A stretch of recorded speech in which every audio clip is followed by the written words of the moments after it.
It was actually a quite nice talk from Baslor about the starter project, right? Yeah, and we do want to focus on the new developers and new contributors, so it was really right on. Yeah, and today we actually had a great selection of talks, and we have 3 more, so please stay tuned and keep watching, right? Yeah. So I think today we talked about Jakarta 10, 11, and Tanya actually mentioned that next year is going to be the 5th anniversary for Jakarta. Yes. So I think it's important for us to talk about the importance of Jakarta EE and why developers should use it, right? Yeah. So what do you think, Tanya? What do you think is the importance? So first thing that I want to say is, and mention again and again, the platform project and all the conversations that are happening on the Jakarta platform mailing list. So please tune in. There is actually quite an interesting conversation that is happening right now. So I would alert you to join in and be part of it and observe what's going on there. So in terms of why do I think Jakarta is important? Well, Jakarta is a successor of Java EE, right? And Java EE has been proven standard and set of specifications throughout the actually for 2 decades before even Jakarta EE came into picture for development of the Java enterprise systems. So it has been proven technology that has been focused on clear separation between application development and anything that is related to runtime and the infrastructure. So that is the true initial and continuous value of the Jakarta EE. Jakarta EE is also, as opposed to many other frameworks out there, open multi-vendor ecosystem that allows level playing field for everyone to participate. So if you look at our working group members, we do have everyone from jugs to small startup companies to medium companies, and then I would call mega companies like IBM, Oracle, Red Hat, now recently Microsoft. I was going to say Microsystems. Sun Microsystems is way back in the history, but Microsoft, we're super happy to have them as part of our community. So from that perspective, Jakarta EE really is a set of, as I mentioned, specifications, and it needs a standard that others use to develop their implementations and support Java enterprise developers. It is reliable, sustainable, it is vendor neutral, and that is actually of the extreme importance to our customers who don't need to feel locked in with one vendor only. And now also I do want to mention and play it up from the importance of Jakarta EE, that Jakarta EE plus microprofile is a very powerful combination that answers all the needs of the new cloud application architectures. But I do also, for example, that are relying on building systems based on microservices. But at the same time, not all new applications are built based on the microservices. And Jakarta EE can answer needs of many applications out there that are still very relevant for the cloud native, but not necessarily need to build upon microservices. And if they do, they could do it even without microprofile. But as I was saying, microprofile and Jakarta EE is definitely a very powerful combination. And it is really not like some of our users are continuously mentioning, yes, but anything Jakarta EE can do with or without microprofile Spring or Spring Boot can do it as well. Well, that is true, but it is not necessarily healthy for our community to be have just one option available to them. There are many other options, and one of them is definitely Jakarta E. So I would invite everyone to look into all the different reasons and all the different specifications that Jakarta E is offering. And do remind you that most of the frameworks out there are still relying on some of the Jakarta E specifications as well. So while someone can interpret, yes, but it is basis for other frameworks, one can also say, well, I don't necessarily need to use other frameworks. I can just use directly Jakarta E. So the options are out there for the user. Right. But yeah, all great points actually, Tanya. But we want to hear from you as well. So please feel free to put in the chat section. What do you think is the importance of Jakarta and why developers should care about Jakarta? We want to hear from you as well. And we actually have a video that we interviewed some of our community members and asked them why they think Jakarta is important and what is the significance. So let's watch that. Yeah.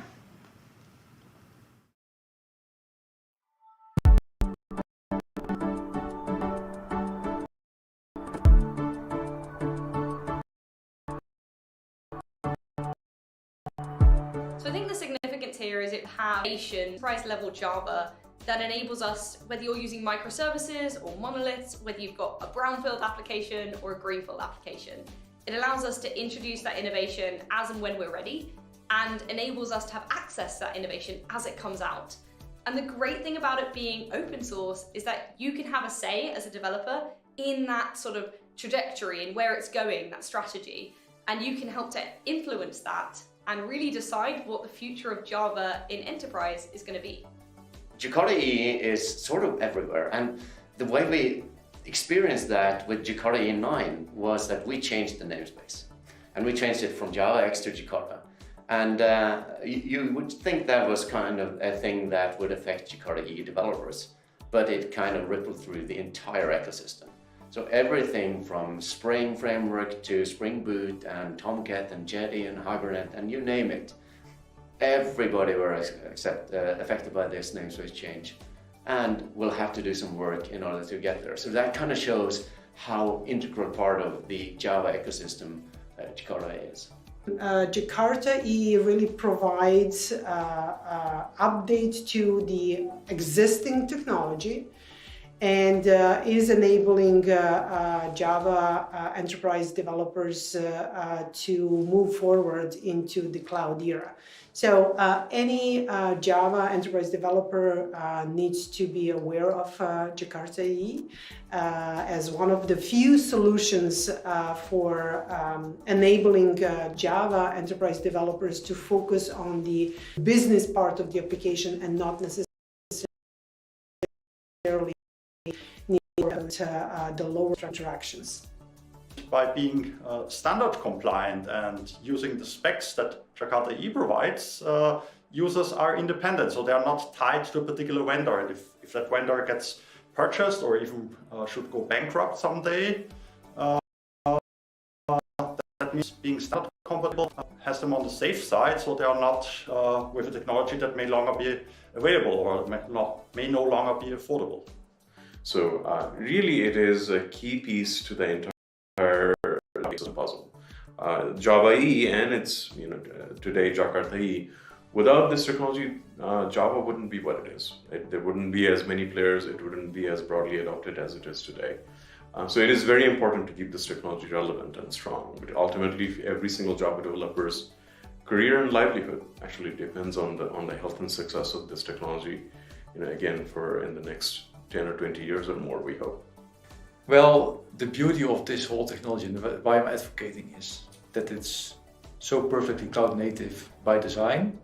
And 25 years ago, we didn't even know that, of course.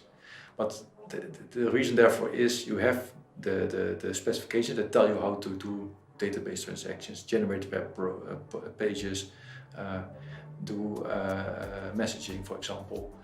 You can use it in your code. That's all you got to do. Everything else there is infrastructure. The implementation, the Docker container, whether or not it runs in, is infrastructure. The cloud or not it runs on is infrastructure. As a developer, you can really focus on only the technology that you want to use for building business features. Everything else can be left to the people with infrastructure.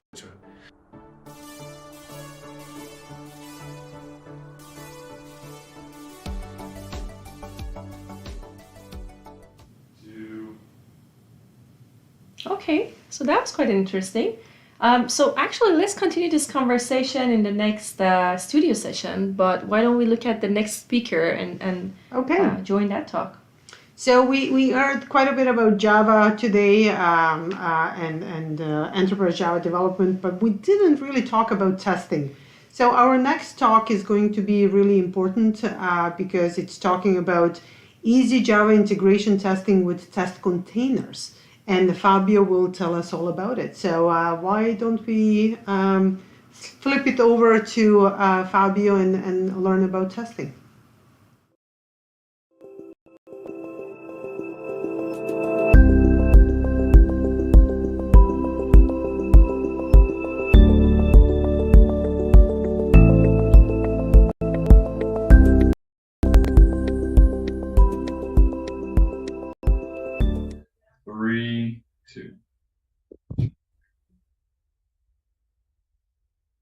Hello everyone. Welcome to Easy Java Integration Testing with Test Containers, or simplifying integration tests for enterprise Java.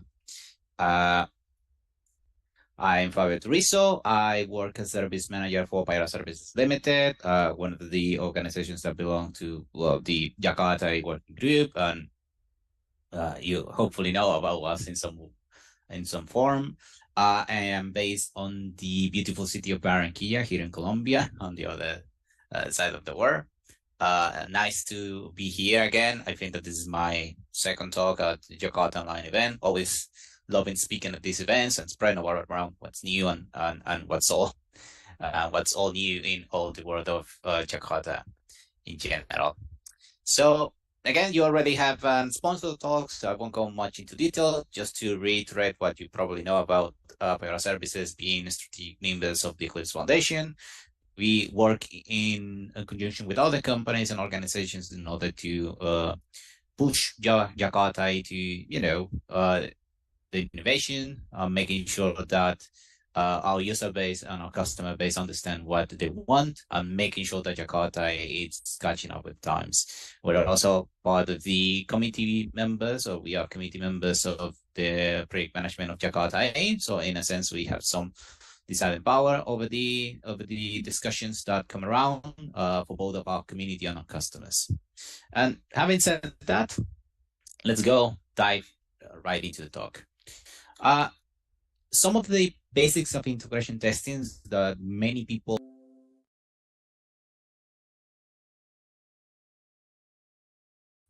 you are making sure that if you can encounter a flaw before that component gets an update or gets updated to a new version, or its dependencies are updated to a new version, then you can find those flaws as quickly as you can. And another important thing is to test system dependencies. If, for example, your application depends on a specific database, and that database has vulnerabilities reported, or it has limitations, or it has known issues that may affect your production environment, or the way that your application works in its operational, let's say, context, then you have to be aware, okay, what happens when those updates and when those components have to be in place. So something that I forgot to mention because I jumped right into the talk. If you have any questions, please save them for the end of my talk. I'll be very happy to answer any questions that you guys have. So going back to this again, the main integration testing frameworks in Java are based on unit testing frameworks like JUnit, TestNG, Spokes, but most of the integration testing frameworks are highly dependable on the platform. So, for example, Spring has its own Spring testing framework that is based on, well, it's compatible with the three that I mentioned. There are other frameworks designed with their own testing solutions, and some of them are compatible with other solutions. And of course, there's always the prevalent of running mocking tests. In the case that you may or may not be aware, the let's say, premise of mocking a test is to simulate interactions between components without the need for you to have a proper component or a proper dependency in place. You don't need to run a server or to run a complex system in order to test how they work. You simply simulate how they interact between each other based on some preconditions, which is not necessarily bad, but for real world testing or for a real-time scenario, it's not the best because you are simply making sure that a simulated condition works in the way that you intend to. But where usually is chaos, and that won't help you naturally test how the dependency of the application itself will behave on a production environment or in the real world. So that helps to persist the works in my machine problem, in the sense that, oh, the intention of integration testing is to solve this problem. And sometimes integration testing becomes this problem as well, because an integration test can run in a machine and it can fail on another, or it doesn't have all of the necessary requirements or the necessary dependencies to properly run correctly. So that this is just simply translating the issue from one environment to another.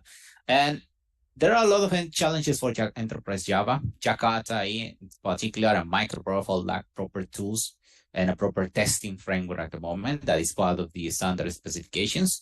There is nothing at the moment that has been prepared. But again, now that Jakarta is fully open source and the community is working towards a common goal of getting it to where it needs to be, then maybe in the future we'll start seeing some proposals of specifications. But in the meantime, there is nothing that can help us standardize testing or provide something that you can use in order to test multiple environments provided by multiple Jakarta vendors. Middleware size footprint has been reduced a lot, which is good. Before, application server runtimes were super heavy and they were big. Now they are relatively small in the sense that, yes, they are still under 100 megabytes, even closer to 50 megabytes, most of them. But that is not necessarily bad because the cost of storage and cloud native storage is not necessarily that expensive. So that's something that can help as well implement environments where you need the middleware to be available. But the main challenge is that complex environments have lots of dependencies, especially cloud native applications that depend on third-party services like an authentication and authorization solution or an identity platform that require relational or NoSQL databases to be there, available in order to store information, file systems, or cloud native storage solutions, or things like that. And when you are testing an application that has multiple integration points, in order to establish all of that integration, it can take quite a while to run the setup. So on the Java enterprise ecosystem world, there is a common or known solution known as Herculean. It was developed by JBoss a while back. I think it's still part of the overall ecosystem of JBoss tools. And it's focused on creating a vendor agnostic kind of way of testing Jakarta components, in that you create something called a shrink wrap test. And that test is prepared against a container specific adapter. You make sure that all of that is set up before a test suite is ready to run. Then you run the test suite and making sure that that prepackaged application plus runtime environment gives you the results that you want for your test, which is not necessarily bad. But in these particular cases, for example, you want to test a Jakarta runtime, you need a container specific adapter for that runtime. And if it's not available, then you have to write it and maintain it yourself if that's something that you want to base on your integration testing environment. And this adds complexity in writing tests, because not only you need to make sure that your tests are written in a way that you can find the issues in your applications, especially when integration testing is concerned, but you also have to be concerned in setting correctly the packaging of these applications and making sure that the conditions are met for the Herculean test to run correctly. And here is an example that I have using JUnit 4. You have an Herculean test called person.data test. You are testing a data abstract object. For all of those that are old, not familiar with that pattern, that's just simply an access data object that allows you to interact with, in this case, person data. So you have an AGV on a stateless string that allows you to create and interact with the data of the persons in the system.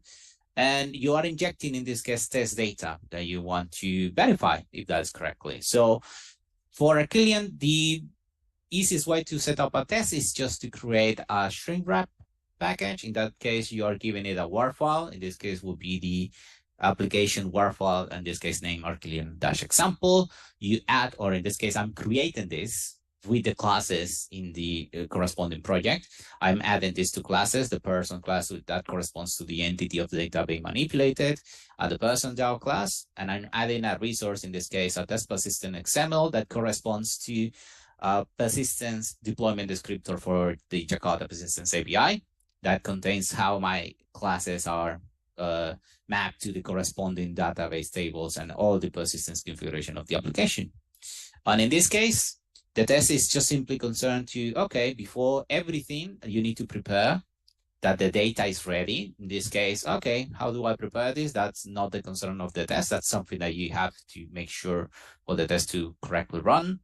And the test itself is, okay, I want to see if all of the persons that I am retrieving from the database, in this case, is correct. Or in this case, okay, the data that I prepare only has one person in there. So you retrieve all of this using all of the person objects using the getAll method. Make sure that it's a list of size 1 and that it contains a person whose name is John Malkovich, for example. And in this case, well, the test data is just a dependent class that I'm using in order to simulate how data will be created. And in this case, you can see that I'm not actively using any database. The only thing that I'm doing is tricking the Archelian engine to make sure that, whenever you need data, you will retrieve it using this entity miner.persist method, create new data on, but probably in this case, the sample or the default data source for that Jakarta runtime, which again, it's a convoluted way of preparing the data that you need to make sure that you're retrieving the data in particular. So that leaves some gaps to be filled. So you have to assemble a part of the application to test it. You can just simply grab your application in the natural state that it should be shipped or promoted as a test or a QA or production build. You have to grab the application and assemble it in some form to make sure that a part of it is functioning in the way that it should. This includes all of the codes and resources that you need for that application to work correctly. And in this particular case, you are testing the persistence layer, but not the store. You are not concerned itself on what database you're using. What happens if tomorrow your application is being migrated from a particular database engine to another because of budget reasons, or because you want to change your licensing model, or because organization is just simply forcing you to make that change. So all the build tests need to be written with that in mind. But in this particular case, the Archelian test doesn't reflect that. So there is no way to test again that, and you can test different configurations. What happens if, for example, you need to fine-tune parameters to making sure that the application still reacts in the same way, functionally speaking? Absolutely not. So this is not a real world test in a sense. It is an integration test, but it's not something that is akin to what you are going to encounter in the real world. So one solution, again, this is not a panacea, but this is a recommended solution, is to use test containers. And test containers is a really nice technology that it's gaining traction since a couple of years ago. It's a solution based on Docker containers, in that allows you to develop like when unit testing, in that if you have a technology, a software product, or whatever you want to call it, that runs on Docker in one way or another, then you can just simply create integration tests that take advantage of that Docker image that you are able to use to create containers, where the main goal is to provision the container, run your tests against that container and another set of containers that you need to simulate or emulate your dependencies, and get results and kill everything. And then that simplifies the way things have been done. This also allows you to ease the networking setup, because creating Docker containers that live in the same network is really easy, because again, the Docker and the container technology itself has become highly intuitive in that way, in that creating a container is just really simple. Setting up a network and making the containers join that network is simple as well. This allows you to also test data access layers. Oh, so I need a PostgreSQL database. Cool. I create a PostgreSQL container, set it up in a way, connect my application runtime to it, and that's it. Oh, do I need to switch that up to a MySQL runtime? No problem. You just simply reconfigure the container to be a MySQL container and reconfigure the parameters to making sure that that connection is available, and voila. And this takes advantage of the portability of Docker itself to make sure that your integration tests are fully portable. I am putting on star in there because there are some caveats. There's no 100% portability, but you can be as portable as you can within this environment. So benefits, as I mentioned, tests are user focused. So instead of concerning yourself on making sure that, oh, the developer can create a test that they can use, no, setting the container is easy. Then the test itself is, oh, how is the user expected to interact with this application? Will they create this object, or will they log into the application and get a result? What happens when the login credentials are not correctly? And in that idea, you start simulating user experience testing or user acceptance testing. So you can do effective black box testing, because again, you are not concerning yourself with creating the runtime. The runtime is already provisioned with you and it exists on a Docker container. It's not necessarily black box, because depending on how accessible that container is, you can even access it in mid testing in order to make sure that things are going well. You can run even security audits if possible. Oh, what happens, for example, you want to make sure that your product and your application follows a set of security standards and is up to an acceptable threshold of, oh, there are no vulnerabilities reported in these components and there is no way to penetrate or run remote code execution attacks against a particular application. That's something that you can do and you can automate, because in this way you can quickly switch up containers based on the specific patch releases of whatever technology you're using.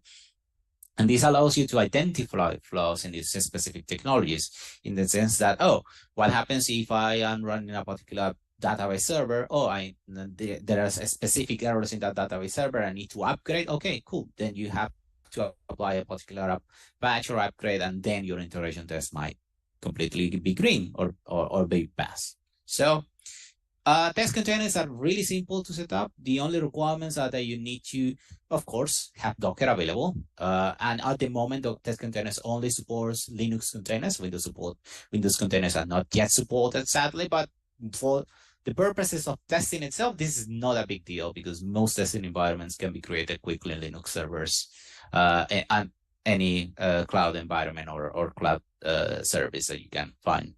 The test frameworks at the moment are supported at JUnit 4 and 5, and Spock. TestNG is not supported at the moment, and you need to be have some knowledge of Maven and Gradle, because the way that you set up the projects itself and the dependencies is through this build project or these project management tools.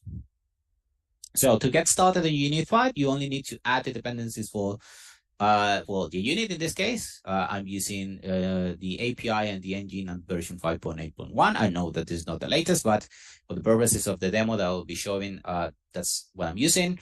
Test containers itself at the moment it's up to version 17.6. So in this case, this is no far off. You need to add the corresponding test containers API and the corresponding JUnit Jupyter integration with the technology, which is this case would be JUnit 5. So how do you set up a test container? It's really simple. On a test suite that you write, that test suite needs to be annotated with add test containers.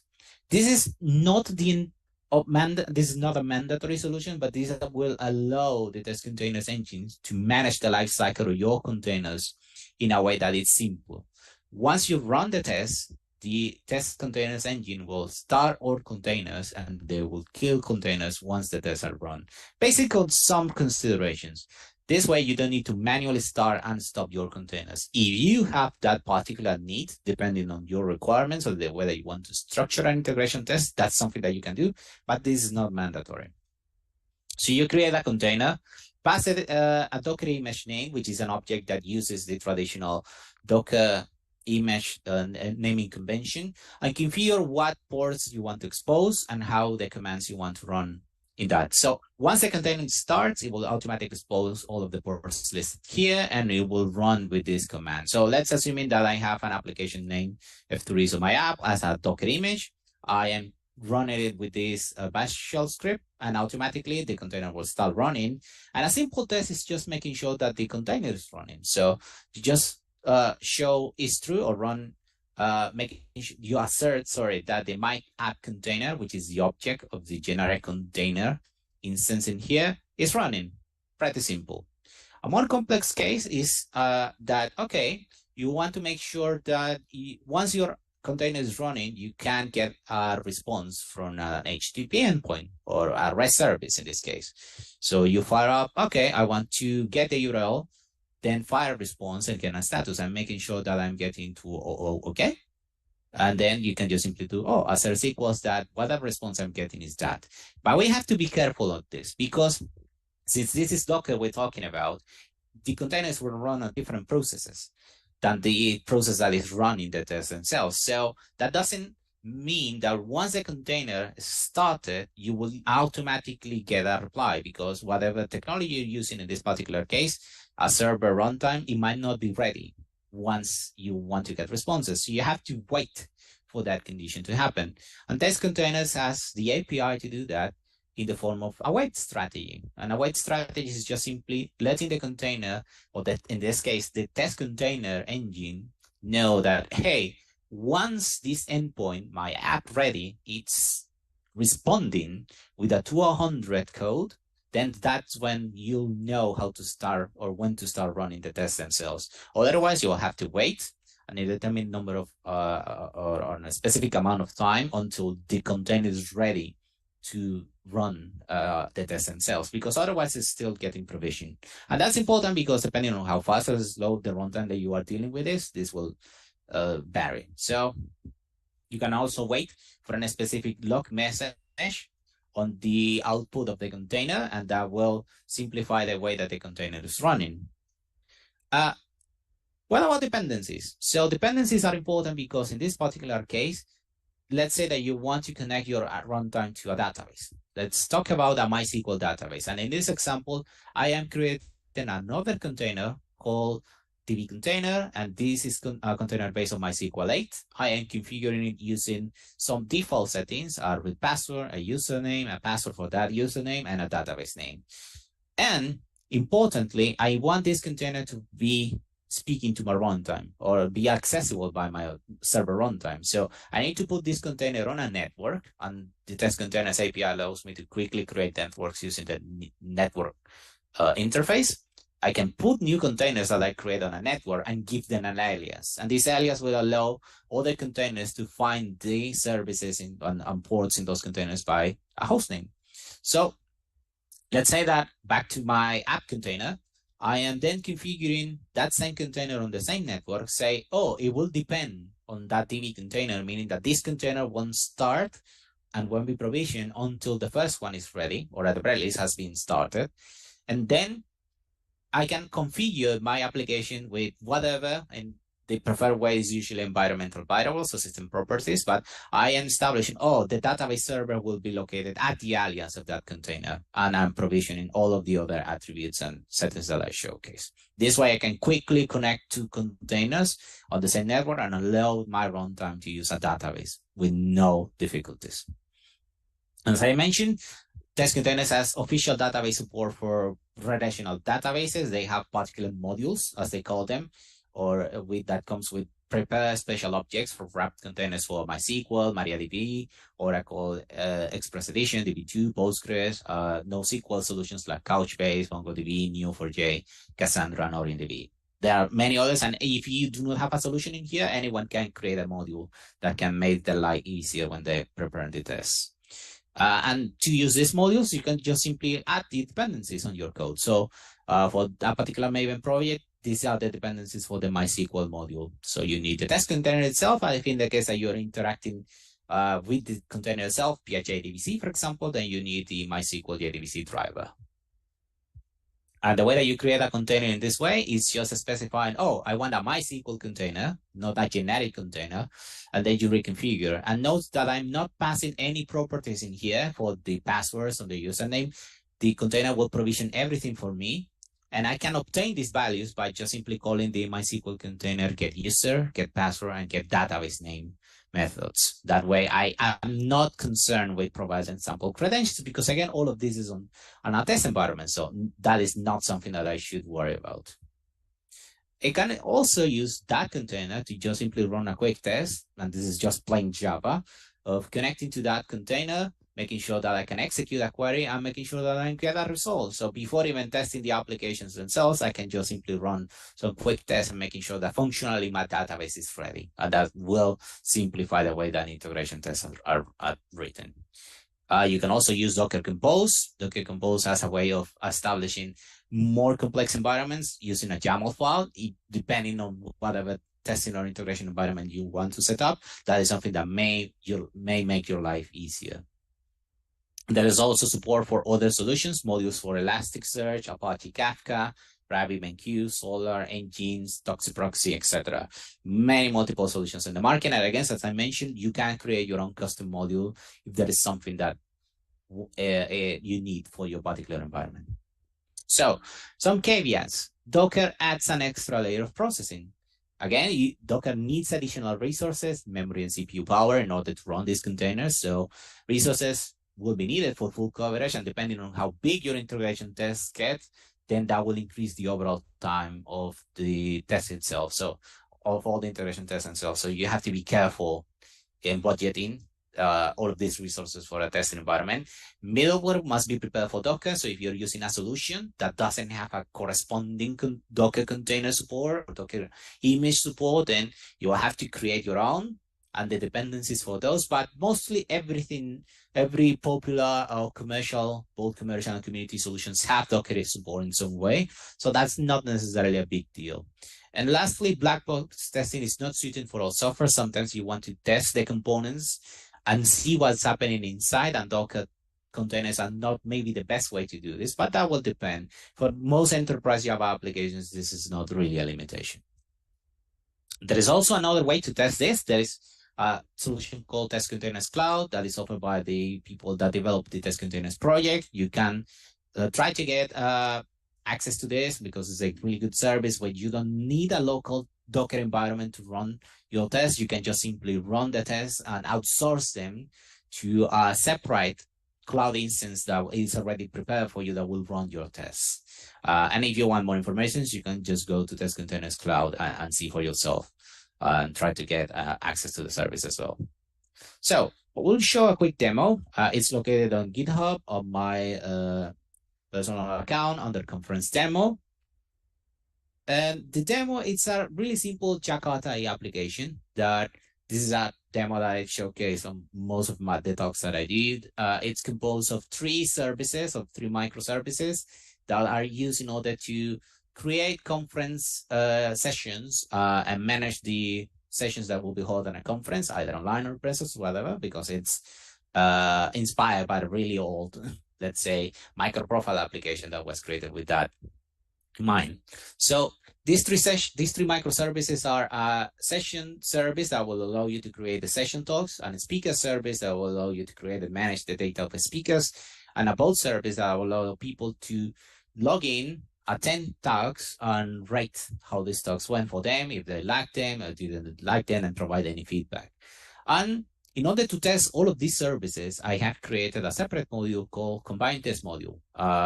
And it will contain the integration tests that I want to showcase. So in here, you can see that the speaker service, to take an example, is a really simple application that contains a JakartaOne resource definition. And as you can see, this uses an application path. Nothing complicated. It has an API endpoint of a speaker resource that will allow you to create speakers, and I will allow you to see the data of the speakers, check that the speakers exist. It also contains some neat micro profile open API definitions.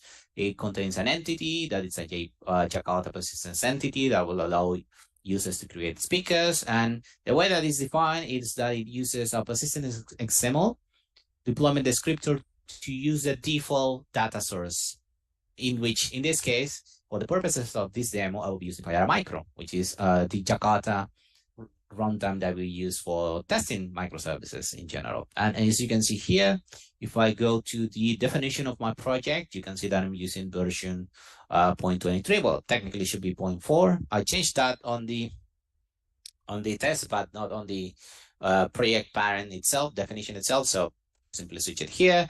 The application is using technically JDK 11, but I could just simply quickly switch it to JDK 17. And unfortunately, I didn't have enough time to update this application to Jakarta 10, even if at the moment we have a compatible Jakarta 10 runtime for Payara Micro, but I haven't had the time to verify that all the tests are green at the moment. So that would be a really good point for a future talk. So at the moment it's using Jakarta 9 and microprofile 4.1. So in particular, the session service behaves mostly in the same way. So I will be jumping to the boat service.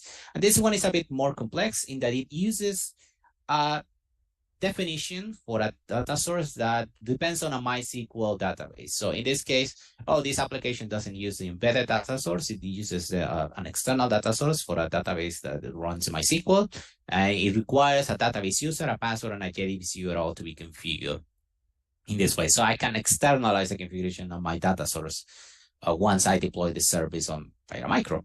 And in particular, these services, also this one, the both application service, will require the session service, because in order to both full sessions, you need to create those sessions and query the data of those sessions. So these three services integrate with each other. The session service depends on the speaker one, and the both service depends on the session one. So there is a dependency of source. So let's quickly show an integration test.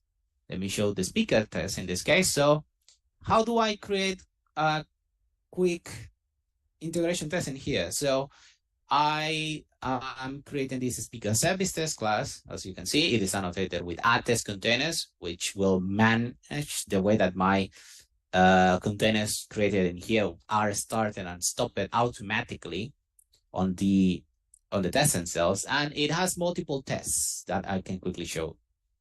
So I need a container, and the way that I create this container, as you can see, I create a generic container instance called speaker service. I'm using the Payara Micro image. In this case, this is a static field in another interface that is just a Docker image name created from the standard Payara Micro image for Payara 5.2022, which is our community edition 0.4, that has JDK 17 support. So technically, this is a Payara Micro 5.2022.4 that runs on JDK 17. So back to the code in here. In particular, you can see that once I create a generic container, I can configure the way that we want. So I want to expose HTTP port 8080, which by default is the HTTP port that Payara Micro exposes. Then I have to copy the deployment of my application to that container, because that's how Payara Micro and Docker works. So I deploy this application by just simply grabbing a mountable file. This is just a way of mounting a local file to the file system of the container. So I just create a mountable file instance and pass it a host path. In this case, all of the files, all of the WAR files for the services are in the target WARs file, and as you can, WARs folder. And as you can see, there's a speaker, both, and session service. And then I just pass that over to the with copy file to container method, specify a container path wherein the container will be put, and that way I can deploy that applications once the container starts. I have to instruct it to wait for something, and in particular, it is a bit weird to see an application WADL file in this time and age, but this is a standard property that Payara Micro uses in order to know when an application will be ready. Once this application WADL endpoint is ready, and you can get an all status code from that one, then you know that your application is deployed and it's ready to receive requests. So you deploy the application by specifying, oh, I want to run this Docker container with this command, deploy or Payara deployments microservice speaker wire, and that's it. I just simply give it a context root, and that application should be deployed immediately. And let's see how it looks. So I have Docker running. Let me run my speaker test. I'm gonna quickly show. Oh, 8, 7, 6, 5, 3, 4. Yeah, there we go. And in here, you can see that test containers is run the suite. Once the test containers start, you can see that it's using Docker desktop because it's running locally. It's specifying the API and the server version that I'm using. And you can see that it will start the container for Payara Micro 5.2022.4 JDK 17. It's waiting 60 seconds for the URL that I mentioned to be ready. And again, it automatically maps the port because that's something that you can do. Once the container is ready, then the test will start running and you can see, oh, they're all passing because that's how it's configured. Interestingly, I have configured my test to run in a particular order because I'm reusing this container. Test containers allows me to run whatever container I create, and as an instance variable will get started and stopped for each test method of my test suite. But that's a bit too much and a bit overkill because I want to create a speaker, verify that I added it, then get the data, and then verify that data that I haven't put in there, it's not in there. So if I define the container as a static field of that or a static variable of that particular test suite, then the container will be created once and then it will be started once before all the tests are run, and then it will be stopped once all of the tests are completed. So I'm reusing the same container for that test suite. Pretty simple to do. So because I don't have much time, let me quickly show you then how it would look for a more complex case. So in here, I have a really more complex case for the bulk service test. And in here, I have the 3 services, the speaker service, the session service, and the bulk service. Remember what I told you, that one depends on the other and that depends on the first one. So I am configuring all the services are containers, and I'm also preparing a database for a MySQL container. And as you can see here, I'm using database for MySQL 8. I'm putting that on a network and giving it an alias, and I am configuring that as a way of, oh, it will run in this network. All of the containers are running on a network. The speaker service gets a particular alias, the same for the session service.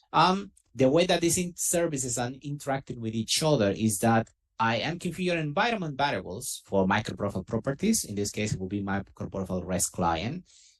For the session service, it needs to know when some services of the or REST endpoints of the speaker service are available. Oh, that is simple. Just simply pass that environment variable and set it up to this URL because this is the alias of that container. And the same for the database. I am configuring the database using environment variables. I am creating a JDBC URL using the alias as the host name. I'm getting the database name from the container itself. I'm using the username and password for the database containers themselves. I have not provided any default values because I don't care about those. This is a test environment. And everything else is set up mostly in the same way. So I can just simply start this one. Let me run it. All 3. Sorry, all 2. No, all 4. There we go. Okay, so it should be running in here. Okay.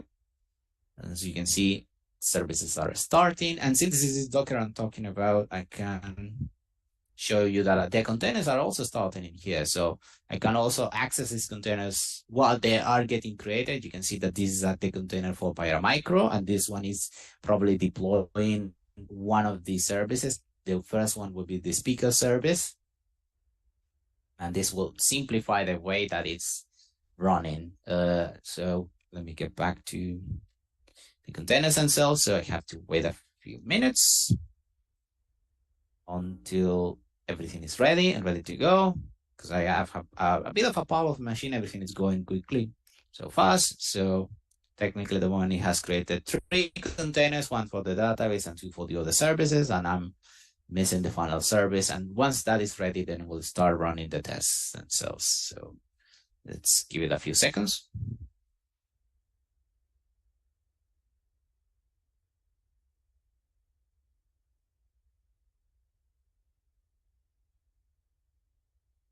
So I can quickly show you here.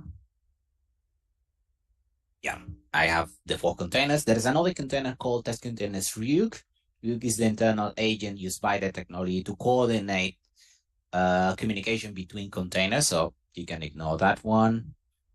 This is the database. This is one of the services. And as you can see in here, it's, I think that, yeah, this one, it's deploying the microservice boat. So technically this container is ready. And that means that all the tests should be running. As you can see, I have 3 green tests, 4, 5, 6. All of the tests are run. And if I go back to my containers, they are dead mostly. The real container is the last one, and it should be getting a stop in a few details. Yeah, because everything has been disconnected. Oh, there you go. That's removed, and yeah, everything has been cleaned up.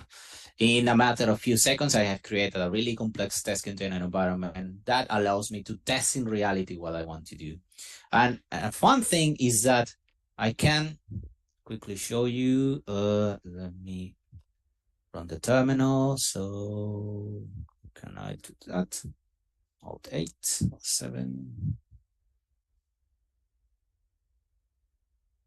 No, I think I won't have enough time. So let me quickly do this. Exit presentation mode.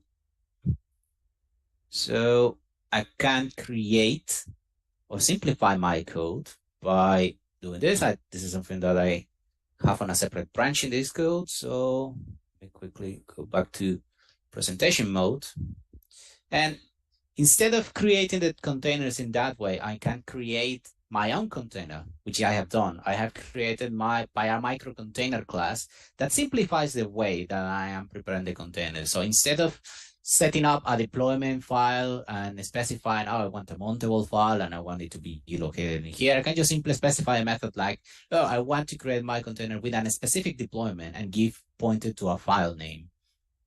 And I want to put the container on a specific internal network and alias. And that way, I don't even need to specify how I want my container to start, because inside the micro container class, I had set all of this up. And the way to create my own module in a way, it's simple. My micro container extends generate container, which is the class from test containers API.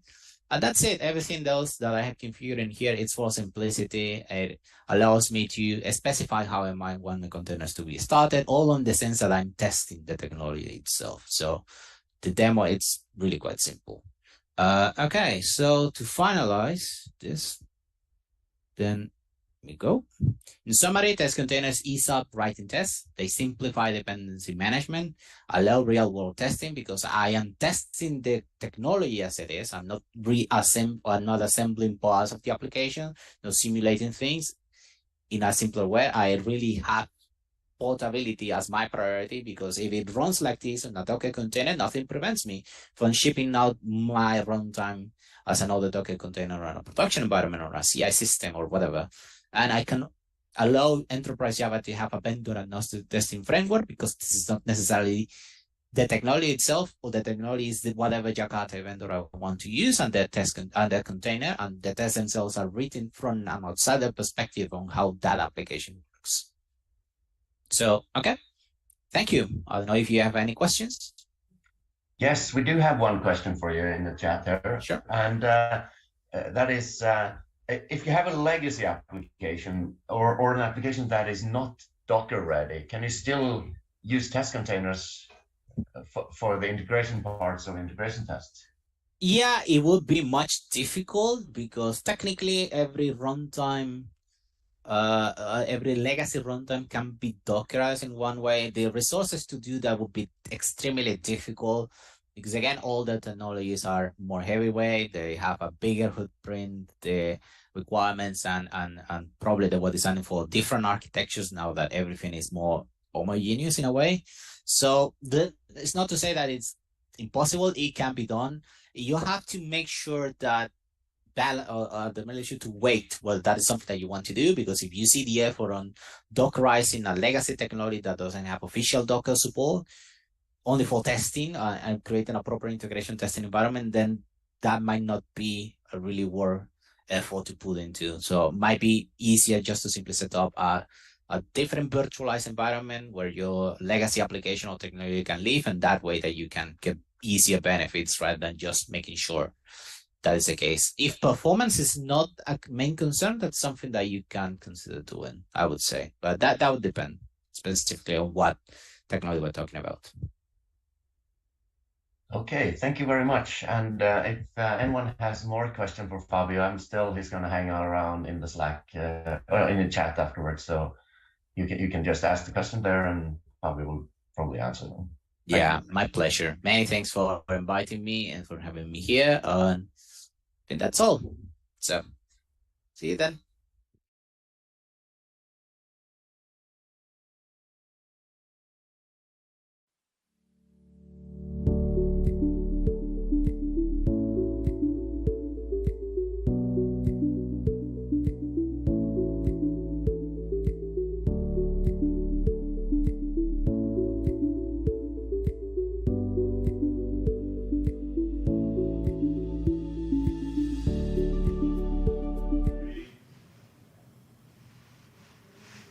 Okay, that was an interesting talk Yes, it about was. test containers. That's pretty cool technology. So I really want to try that out sometime. And I also like diversity that we have in our talks. Like we're covering all sorts of angles within Java development, enterprise Java. Yeah, we talked about building them. We talked about all the different technologies from E10 and forward, and even microprofile and test containers. So yeah, it's a lot of stuff. Yeah, a lot of stuff to learn on. Yeah, and Java SE. Yeah, fantastic. Adaptive, Yeah, all sorts of stuff. yeah. I wish we had just about that much snack to talk about in this session. And I think this is where we have to admit that we probably were aiming for the wrong thing, or at least failing a little bit here, because we've been so successful with the pizzas and the cupcakes and the cakes. And cakes. But I don't think the snack part really hits. It seems it's only me who is snacking here. Yeah. That is, well, I like my cappuccinos, I like my peppers with my hummus. I like even the burek little thingy. I stole that from you and tweeted it as it was mine. Yes, it was yours. And I even misspelled it. And you even misspelled it. But anyways, it turns out to be a disaster. Or actually, I can turn it the other way around. So I will get all the awards. Yeah, you will win the prizes. I will be all the prizes. So that actually, it's not that bad. Yeah, when I think about it. But we cannot show you much. Like everything you've seen on Twitter, that's it. Those 3 little pictures, that's what we have. Yeah. So. And this is, we're getting towards the end. There are 2 more talks coming. Yeah. Mm-hmm. And we've 2 more studio sessions. Or actually, after this one, there's 1 more studio, and then we're doing the closing at the end, and then we're done for this year. So, but we like these food kind of competitions anyway. So we want to start a competition today, and that is the first part of that competition should be. We want to have suggestions for what the competition should be. Oh yeah, that's a good idea. The criteria could be, it has to be something Jakarta E related or possible to create with the Jakarta E sailing ship. Yeah. That could be one criteria. And next year is the 5 years anniversary, so maybe there should be something with the number 5 in some way. Yeah. So give us suggestions. Yeah. Yeah, and it has to be like, don't make it too complicated. No. It has to be some regular ingredients that you would normally have in your household. Yeah. And everyone needs to do some work. Yeah. Like we all have to eat. We do. Yeah. We do. So therefore, eating something in the shape or related to Jakarta E sailboat. Yeah. What else could you want? Yeah, and with so many fish-related products in the Jakarta community, we could even be something based on fish. It could be based something. We can base it on fish. Fish and boats. Yeah.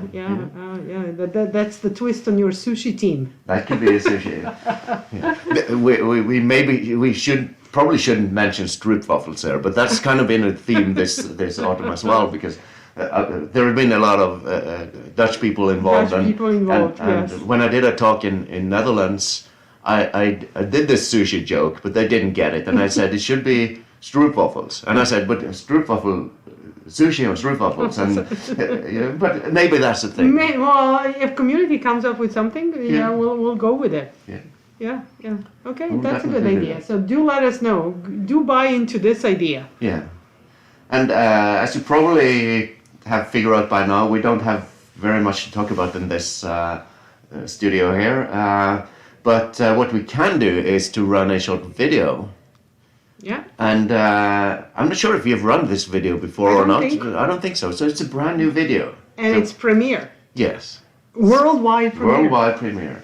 So let's just run the video, and we'll be back here after the video to introduce the next speaker. Sounds good.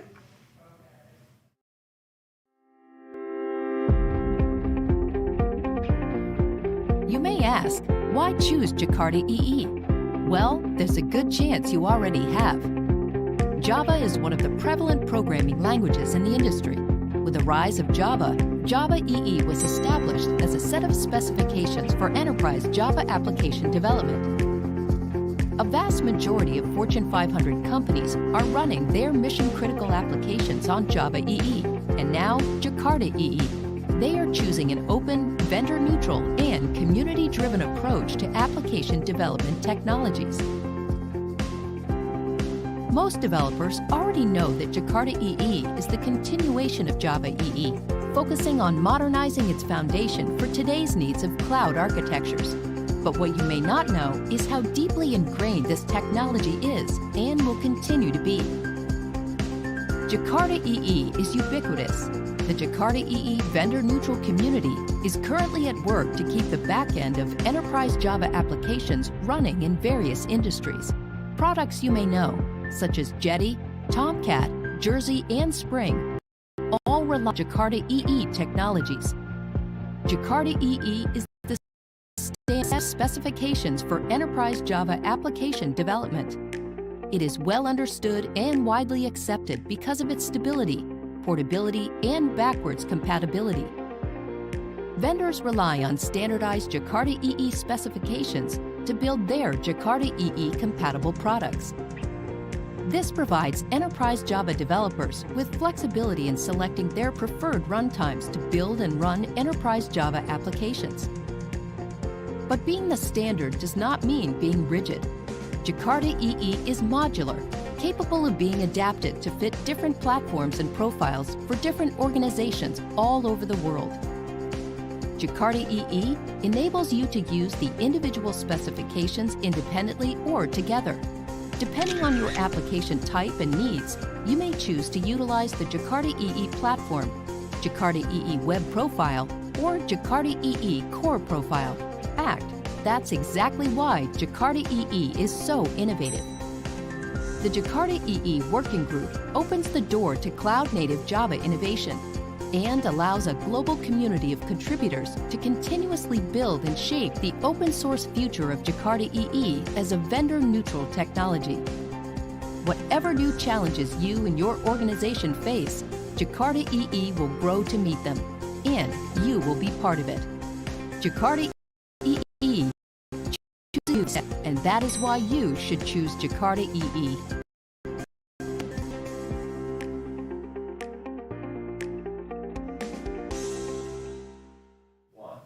Wasn't that video great?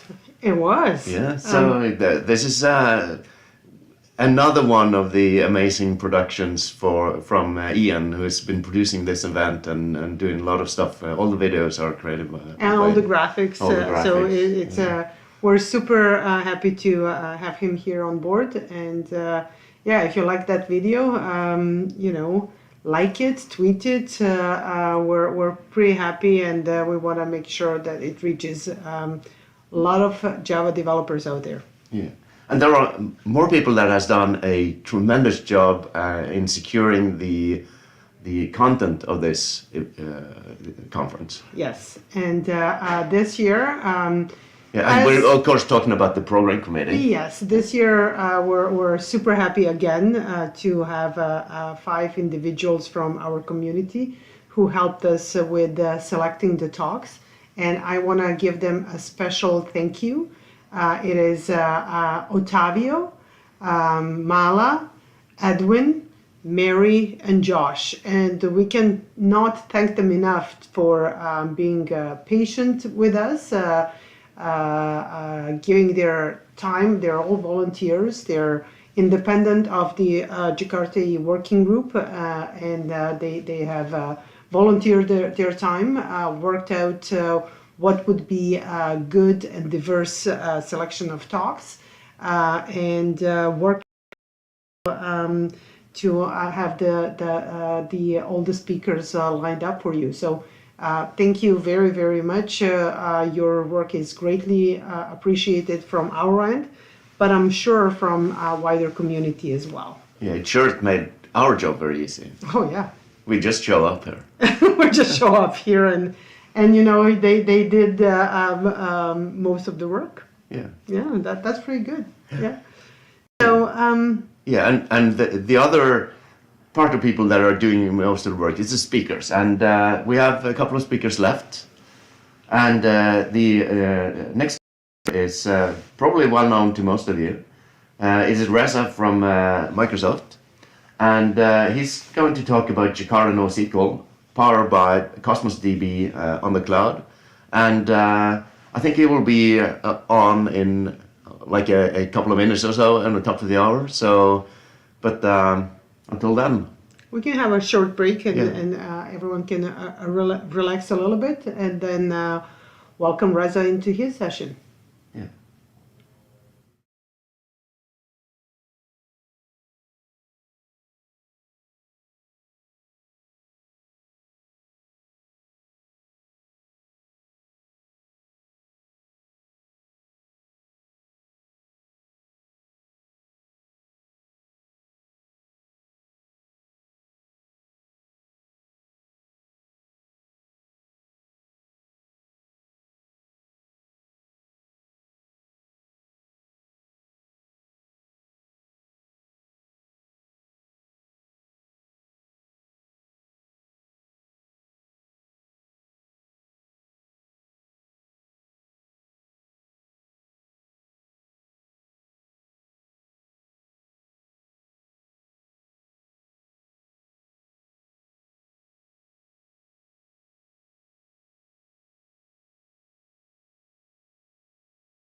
Live. All right, hello everyone. Hopefully you can see my screen all right, and you can hear me all right. If you can't, please yell, and I'll try to. We adjust cannot whatever. see your screen, Reza. Yeah, I haven't shared my screen yet. I'll do that in just a moment. So, for those of you who don't know me, my name is Reza Rahman. I'm a principal program manager for Java on Azure. I've been in the ecosystem for a long time now. I think ever since Java E5 timeframe, and I don't even want to begin to count how many years that's been. But yeah, I'm also in my outside of my day job, I also help lead the JakartaOne ambassadors. It's a group I'm very proud to have founded. The talk today actually really is more or less along the lines of my day job. I don't know if you can even see the shirt. I'm purposely wearing the shirt. And it says, Java, Microsoft Azure. This is like my official uniform, if you will. It's not, but it's okay. So a few quick things first before we dive in. First and foremost, don't hold back questions until the end. Generally, I don't usually do that for any of my talks. You can just ask me questions throughout, and I'll just answer them throughout. There'll be natural pause points in the talk where I'll stop a little bit and see if you have any questions, and I can answer them then. So don't bother waiting until the end. Just ask me questions throughout. All right, so without further ado, let me get things rolling. So I'm gonna just share my screen. I'm gonna put my camera to the side here. I may glance sideways a little bit. If I do that, you know what I'm doing. I'm basically looking at my camera, making sure things don't look messed up, that's all. So hopefully you can see my screen now. And hopefully very soon you'll be also able to see my slide deck. And this pesky thing doesn't want to go away. You probably can't see it, but it's like hiding my buttons. But yeah, all right. So hopefully you can see my screen by now. So yeah, the title of the talk, as you know from the agenda, is Jakarta NoSQL powered by Cosmos DB on the cloud. What is the talk actually about? Well, the talk is about actually sort of a mashup of two different things, as you can imagine. So it's a mashup of Jakarta NoSQL. I'll talk to you a little bit about what Jakarta NoSQL is, in case you don't know what that is, and basically how you use Jakarta NoSQL using a technology called Cosmos DB. And again, I won't blame you if you don't know what that is. I'll explain what Cosmos DB is and how to use these two things in a Jakarta E application, and hopefully in a cloud native Jakarta E application, where you would have a use case for something like NoSQL. Naturally, I'll spend a little bit of time talking about the NoSQL landscape in general. Generally, when I deliver this talk, that's actually where most people still have questions on, which is understandable. It's still unclear, let's say, where precisely the use case is. It's a worthy discussion to be having.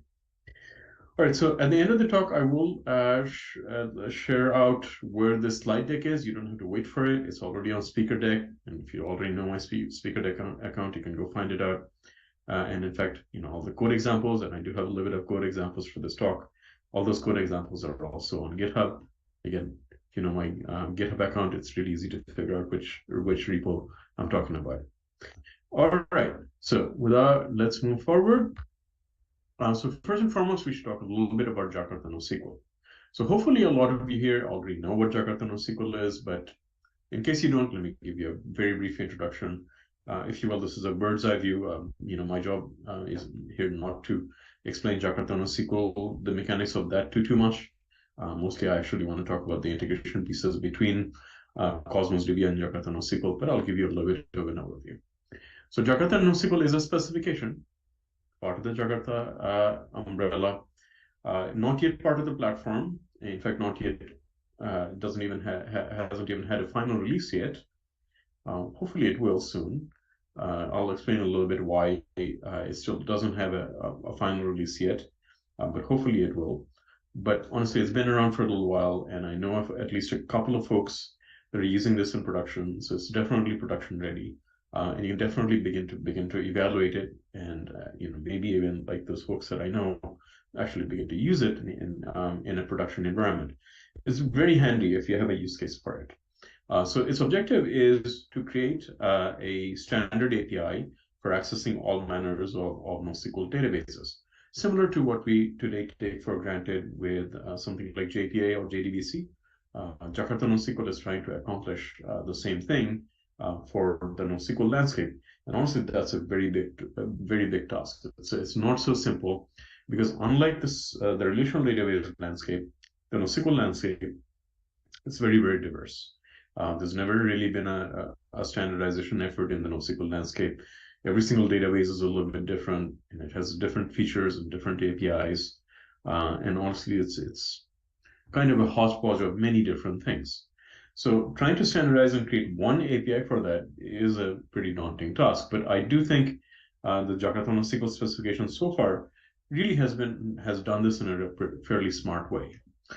So one of the key things one of the ways, there's a couple of different ways why this is possible, but the way this is possible is actually Jakarta NoSQL is not just one API. It's actually several APIs, and it has sort of flexibility built into it that allows for basically adapting to many different use cases. So this is why it's actually a useful facade for something like the Jakarta for the NoSQL landscape. So first and foremost, there's several layers in this API. So the lowest level API is the communication API. It's very similar to JDBC. If you were to create sort of your own binding for Jakarta NoSQL, this is where you would start. You would say, okay, this is the particular communication API that makes sense to me. I'm going to implement it. So this will talk my language, the language of my particular NoSQL database. Again, very similar to what JDBC does in the relational world. Every single database vendor has a JDBC provider. Similarly, every single provider would have a communication API for Jakarta NoSQL. That's the idea. A layer above that is a mapping and template API, and this is very similar to basically JPA, right? So this is what you use to say, okay, here's a Java object. This is how it maps to my underlying database, whatever type of database that may be. And there's a template API to actually have operations over those, right? So CRUD operations typically, create, read, update, and different variants of queries. And we'll talk in a moment. Not every single NoSQL database even supports queries, but some mechanism of querying. So that's what basically JPA does, right? The JPA entity manager, the JPA annotation is basically that's what it does. Yet another abstraction layer that Jakarta NoSQL has is something called the repository API. And this is very similar to if you've worked with Spring Data JPA or the Delta Spike data model, that's what it is. It's basically an much higher level interface that says, hey, this is how I access my database. This is my finders, this is my sort of my CRUD methods, and basically generate the rest of it for me. And this is something that is built into the Jakarta NoSQL API itself. Me personally, I think it's a bit excessive. It's too much abstraction for me. I tend to not use it. So in my code example, I actually won't show you the repository API, but if you're a fan, definitely it's available and there for you. Again, if you're familiar with something like Spring Data JPA, you know how that looks like. I will actually just be showing you the mapping and templating API that's more similar to JPA. Now, the other bit of flexibility that's built into Jakarta NoSQL is that it has NoSQL databases. The key can be quite elaborate and have its own metadata mechanism. And the value would be like whatever it is that you're storing in the database. Typically, this would be some kind of binary object, or it could be, simply a representation of data in some way. Typically this would be stored in something called JSON or BSON or what have you. It's a lot of these NoSQL databases will have richer built-in type capabilities. The other one is column family, and this is an interesting one. So this is a variant of key value pair, basically. So you still have keys, but the value is in the form of a set of columns themselves, right? So instead of just having a blob that you don't know about, and it's up to the application to figure out, hey, what do you do with this data? Basically, column family databases are aware of what that data actually is in terms of within your value, there's like nested key values, if you will. So you can say, hey, okay, I have this book object, but within this book object, I know there's fields called name or ISBN or price or so on and so forth, right? So this is what column family database is. One step above that is a document database. So this is much like column value, except for the fact that these can be much more complex structures, literary documents. So if you're my age, think XML structure, something that has structure. Typically, again, the common storage mechanism here is something like JSON. But the idea here is that you should be able to navigate these objects, literally documents. You can have all kinds of interesting data structures within your database effectively. And then you have graph databases. Graph databases, basically what they do is they are more applicable to things that map naturally to graphs. So social media networks would be an example, or something like that, right? Where the relationship between objects is significant, and there's actually value stored in the relationships themselves. And there's not that many of these. They're relatively rare. There's only a few well-knowns. One well-known ones out there, Neo4j being probably the most well-known one. So aside from that, JakartaOne SQL also has built-in capability of bean validation, just like in JPA, you can use bean validation with it. In JakartaOne SQL, you can use bean validation with it. Its configuration mechanism is more modern. You don't really configure JakartaOne SQL using XML. You actually just configure it using microprofile config, so more or less like key value pair property files, and that's what you use to configure JakartaOne SQL. And this is really the reason why it's not final yet, because right now JakartaOne SQL has a dependency on microprofile configuration, which of course is not part of the Jakarta platform. But hopefully once Jakarta config goes final, it can use Jakarta config as a dependency and then become a final spec.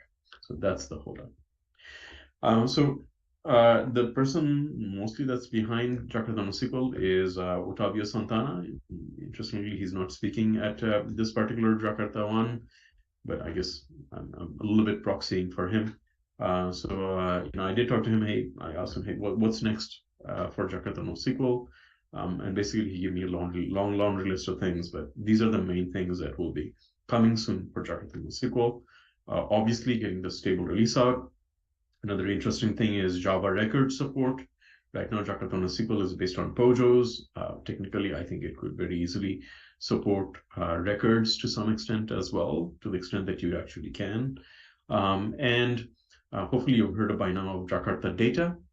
Right, so this is basically a Jakarta standard that looks a lot like, again, String Data JPA and Delta Spike Data. So once Jakarta Data comes about, the repository part of the JakartaOne SQL is really redundant, no longer necessary, because a lot of those abstractions are so high level, they could apply to JPA as well. So potentially the repository part of JakartaOne SQL could be refactored and moved into Jakarta Data. So this is probably another reason why it may be a little while before JakartaOne SQL is actually ready to have a final release. Okay, moving forward. So the implementation for JakartaOne SQL is called JNoSQL. There's only one implementation so far.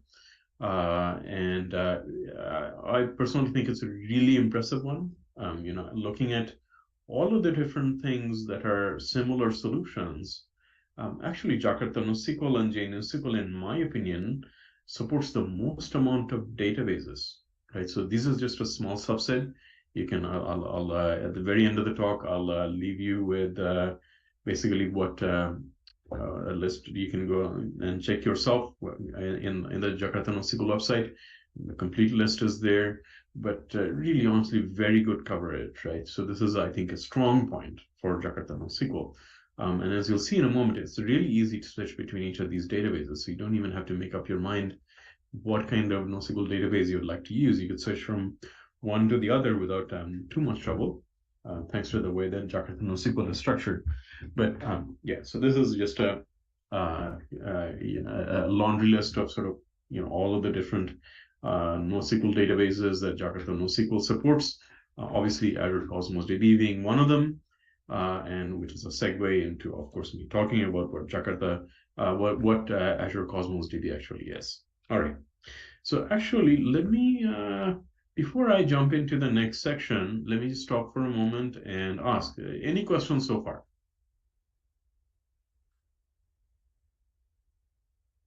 Sharno, I don't know if you're still able to chime in or not. I just, primarily I'm asking you actually whether there's any questions I need to answer at this point.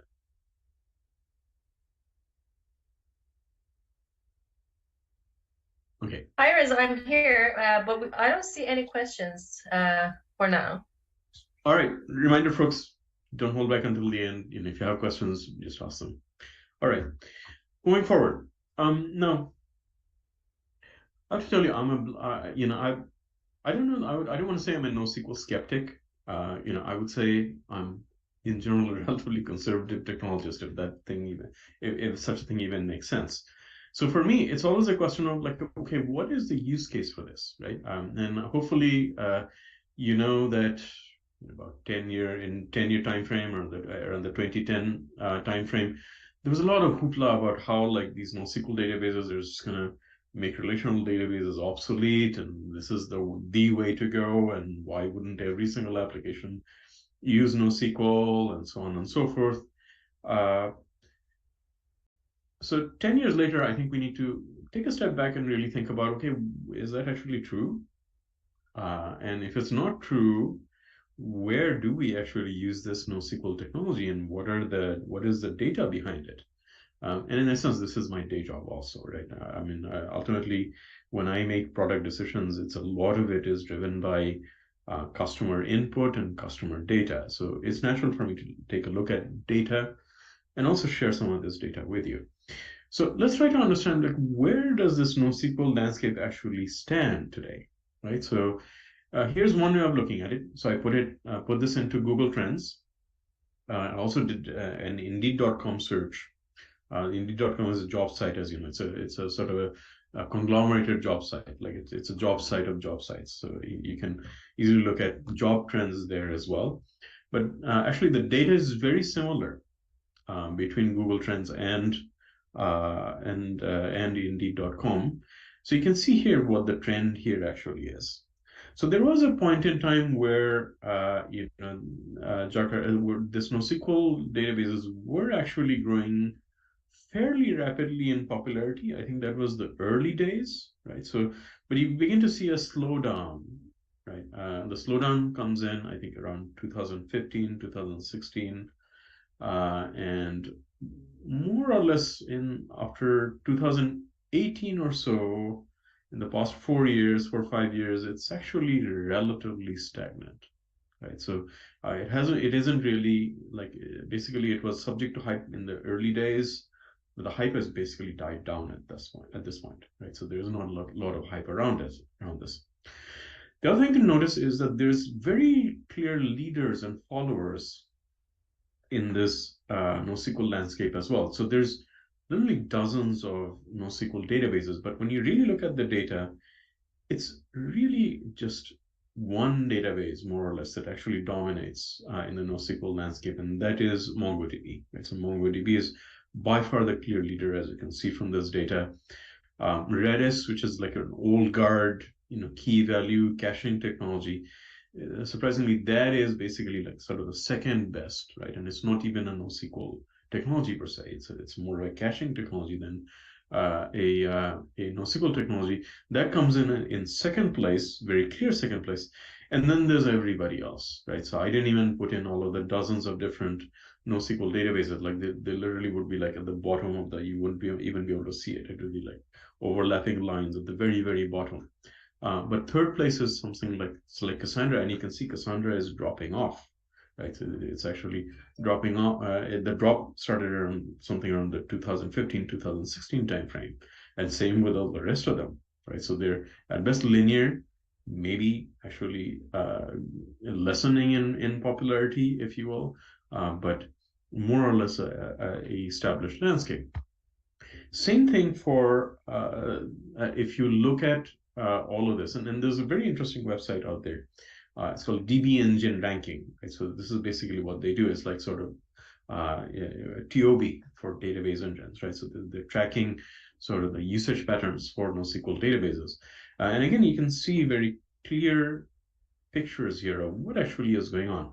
So overall, by a good margin, the market leaders really are the old guard technologies. So, Oracle DB, MySQL, Microsoft SQL Server, Postgres, these are the guys that are at the top, right? And by a good margin. So what this tells you is, canonically, when you're starting an application, you actually should probably just start with a relational database. That's in practicality, that is what most people are actually doing. And again, the ones that actually stand out in any meaningful way is Redis. And in this particular data point, actually, Redis comes out a little bit on top. of MongoDB, but really Redis and MongoDB, and then there's the rest, right? And you can see that other than at the very top, barring things like Cassandra and Elasticsearch, which you can argue isn't even a database really. It's a way of doing consolidated logging more than it is about a database. All the rest actually aren't even tracked because their adoption is so small it won't even show up in this graph, right? So all of the rest of the dozens of NoSQL databases, that's really where they are. So that should leave you with an interesting question of when should you actually use NoSQL? So this is an interesting question, but I'll give you my opinion, and I didn't really make up a slide for this. I'll just sort of left it as a discussion point. As a general recommendation, what I would tell you is probably you should start with a relational database when you're developing an application. Most likely for 80 to 90% of applications, that is the right type of database you want to use, and it fits the right use cases for you. Where you should begin thinking about NoSQL databases is a few cases, right? So one is if your data is really, really large, right? So relational databases, one of the big problems for them is they do not scale horizontally beyond 1 or 2, maybe at best 3 instances. So that only means that you are constrained by CPU resources, and you're also constrained by I/O and constrained by storage. So in general, if your database is more along the lines of multiple terabytes or petabytes, right, that's where you should really think about relational databases, because NoSQL databases, because relational databases just won't be able to handle that type of load. Gigabytes of data, relational databases, no problem whatsoever, right? It'll just perform with flying colors, no problem at all. But when you have that scale of data, so we're talking about basically Twitter scale or Google scale or something of that nature, petabytes of data is a lot of data. That's when you really need to think about NoSQL databases very clearly. If you have geolocation needs, in other words, the same bit of data needs to show up in real time across the globe, that's another case for NoSQL databases, because relational databases just won't be able to do that for you. But NoSQL databases, because of the way they are developed with distributed computing in mind, those type of databases will be able to handle that. Another use case is really if you have very unstructured data, right? So your data just doesn't have a deterministic structure. It varies way too much, right, from one data point to another. That's another use case for NoSQL, because NoSQL databases generally will not enforce structure on you, right? So the structure can be quite flexible. In my mind, I think those are really the use cases for when you would want to consider a NoSQL database over relational databases. But honestly, for the most part, you should probably just stick with relational databases to begin with.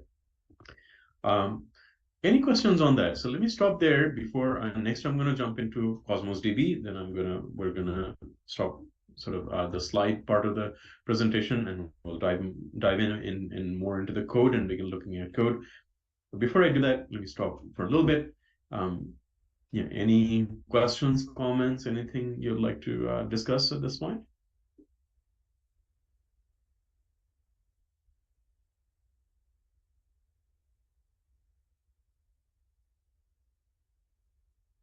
Okay, I'm going to give the answer as no, so we'll just keep moving forward. So let's talk about Azure Cosmos DB. What is Azure Cosmos DB precisely? So obviously people are running, NoSQL databases and relational databases just fine, in their data centers, on-premise, what have you. But what Azure Cosmos DB is that it is a managed database. It's a PaaS service. By the way, on Azure, we also have PaaS services for relational databases like Azure SQL, Azure Postgres, Azure MySQL, so on. But basically, Azure Cosmos DB is our flagship NoSQL managed database, right? So if you want a NoSQL database and you don't want to be in the business of infrastructure management, Azure Cosmos DB is your answer. Reza, I actually had a question for you. Sorry to interrupt you. Do you see NoSQL being included in the future version of Jakarta EE? And if yes, where would you place that? Platform, web profile, or core profile? So this is an interesting philosophical question, but let me give you a use case surface to be included in any profile. I think something like Jakarta NoSQL is best if it's just simply a standalone specification under the Jakarta umbrella. So this is a recognition that it is part of the Jakarta family, and we should leave it to runtimes to include something like Jakarta NoSQL in a modular fashion. So great example of that is Liberty, for example, right? So I would love to see Jakarta NoSQL show up as a Liberty module. I'd love to see Jakarta NoSQL support added in Quarkus. Love to see it in Helidon, but I don't see the need for like forcing implementations to add it by default in any given profile, honestly speaking. Okay, any other questions? No, that's it, Reza. Thank you. Okay. All right, so back to Azure Cosmos DB. Okay, so other than a managed database, what actually makes Cosmos DB so special? So what makes Cosmos DB special is actually not so much that it is a managed database, but what you can do with it if you really have the use case and you really have the need. So it is globally distributed, meaning you can basically take a bit of data and say this data is going to be available, at a global scale. And Azure Cosmos DB will do that for you without you even having to do very much else other than saying, hey, for this database, this is how it is, right? I want all of this data to be available everywhere, across geographic distributions in real time. It is also a multi-modal database. I'll talk more about that in what that is. What that means is that it speaks multiple languages. So it has a native language, but other than the native language, it can actually speak. So it can act as though it is many different types of databases rather than just a particular type of database. We also focus in Cosmos DB. We focus a lot on sort of the enterprisey features, right? So Azure at the end of the day is more or less, honestly, an enterprise cloud. So we focus a lot on those enterprise readiness features. So things like availability, meaning uptime, even in a geographically distributed database. Performance, so even in a highly distributed environment, we want to guarantee literally millisecond availability in terms of your queries and your data. Scalability, both horizontally and horizontally primarily. Right, so this is about scaling up and down your instances, right, based on what your data volume is and what your volume of demand is, and obviously keeping everything secure, right? For data, security is the #1 priority. So you actually want to make sure that this managed database is secure and the security is handled on your behalf. You don't have to worry too much about it. So those are the things that actually makes Cosmos DB sort of special, if you will. And I talked about that this is a what's called a multi-model database. Actually, there's very few things in the industry that actually does something similar. But basically, at the heart of it, there's a core runtime for Azure Cosmos DB. That core runtime is basically key value pairs, or actually not key value pairs, but really a document database under the hood. And that document database allows for querying in a language that looks a lot like SQL. And that's the core API for Cosmos DB as well. And conveniently, this is actually a superset of what you can do with a NoSQL database. So it's taking like basically the NoSQL database ecosystem to the max and saying, okay, how much can I do with a NoSQL database? And that's what the core API actually is. You can use the core API if you want. Another very interesting thing that we have done very recently with Azure Cosmos DB is Azure Cosmos DB can actually behave as though it is a highly distributed PostgreSQL database, right? So it'll basically respect PostgreSQL syntax, even in terms of database creation. So that is another very interesting option. If you're going to do that, basically, you have a relational database that under the hood is actually run by a NoSQL database. So it's an interesting concept. It's not, if you're going to do that, you'll probably be using JPA and JDBC to access Azure Cosmos DB rather than anything related to Jakarta NoSQL per se. It can also speak MongoDB as an API. So this is basically handling the document database. So it will basically conforms to the MongoDB protocol. So any sort of API that can talk to MongoDB can also talk to Azure Cosmos DB. Same deal with Cassandra. Cassandra is a column family database, and you saw all the list of things, and really MongoDB and Cassandra are more or less so the top players, if you will. And again, Azure Cosmos DB can sort of act as though it is Cassandra. Similarly, it has capabilities of acting as a graph database. So the protocol that it follows there is Gremlin. Gremlin is sort of a standard. There's a project called Apache Tinkerpop that actually implements Gremlin. Gremlin is implemented by Neo4j also, right? So what this means is it can basically more or less Cosmos DB can act as though it is Neo4j as long as you're using the Gremlin language. And then finally, there's also plain old key value. So the key value API that is in use is something called Azure Table Storage. You probably don't know what that is, but basically Azure Table Storage is a general purpose Azure technology. It's if you will S3 plus. So Azure Storage does have something that behaves as though it's much like S3, but it also has richer capabilities. So this is basically your key value database, if you will. So it can speak that dialect as well. So you can actually speak to Azure Cosmos DB via Jakarta NoSQL using these various dialects. So you can either talk to it using the MongoDB API, you can talk to it using the Cassandra API, you can talk to it using the Gremlin API, because this is also something that Jakarta NoSQL supports as well.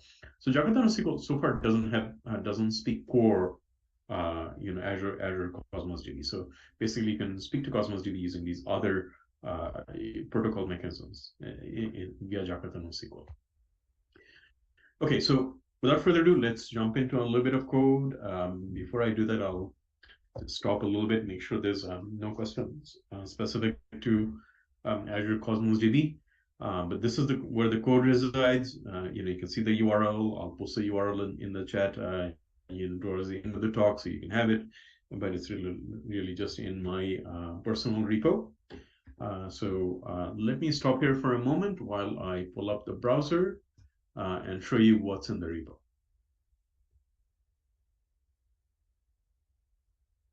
Okay, any questions so far?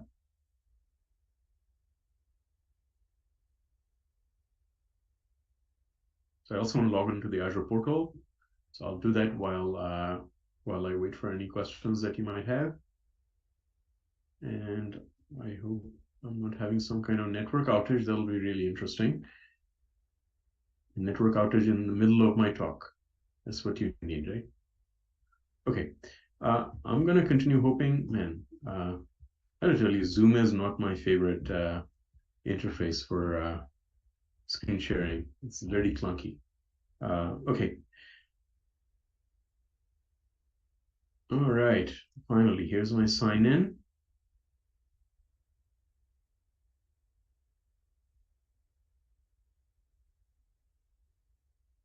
Here's the Azure portal.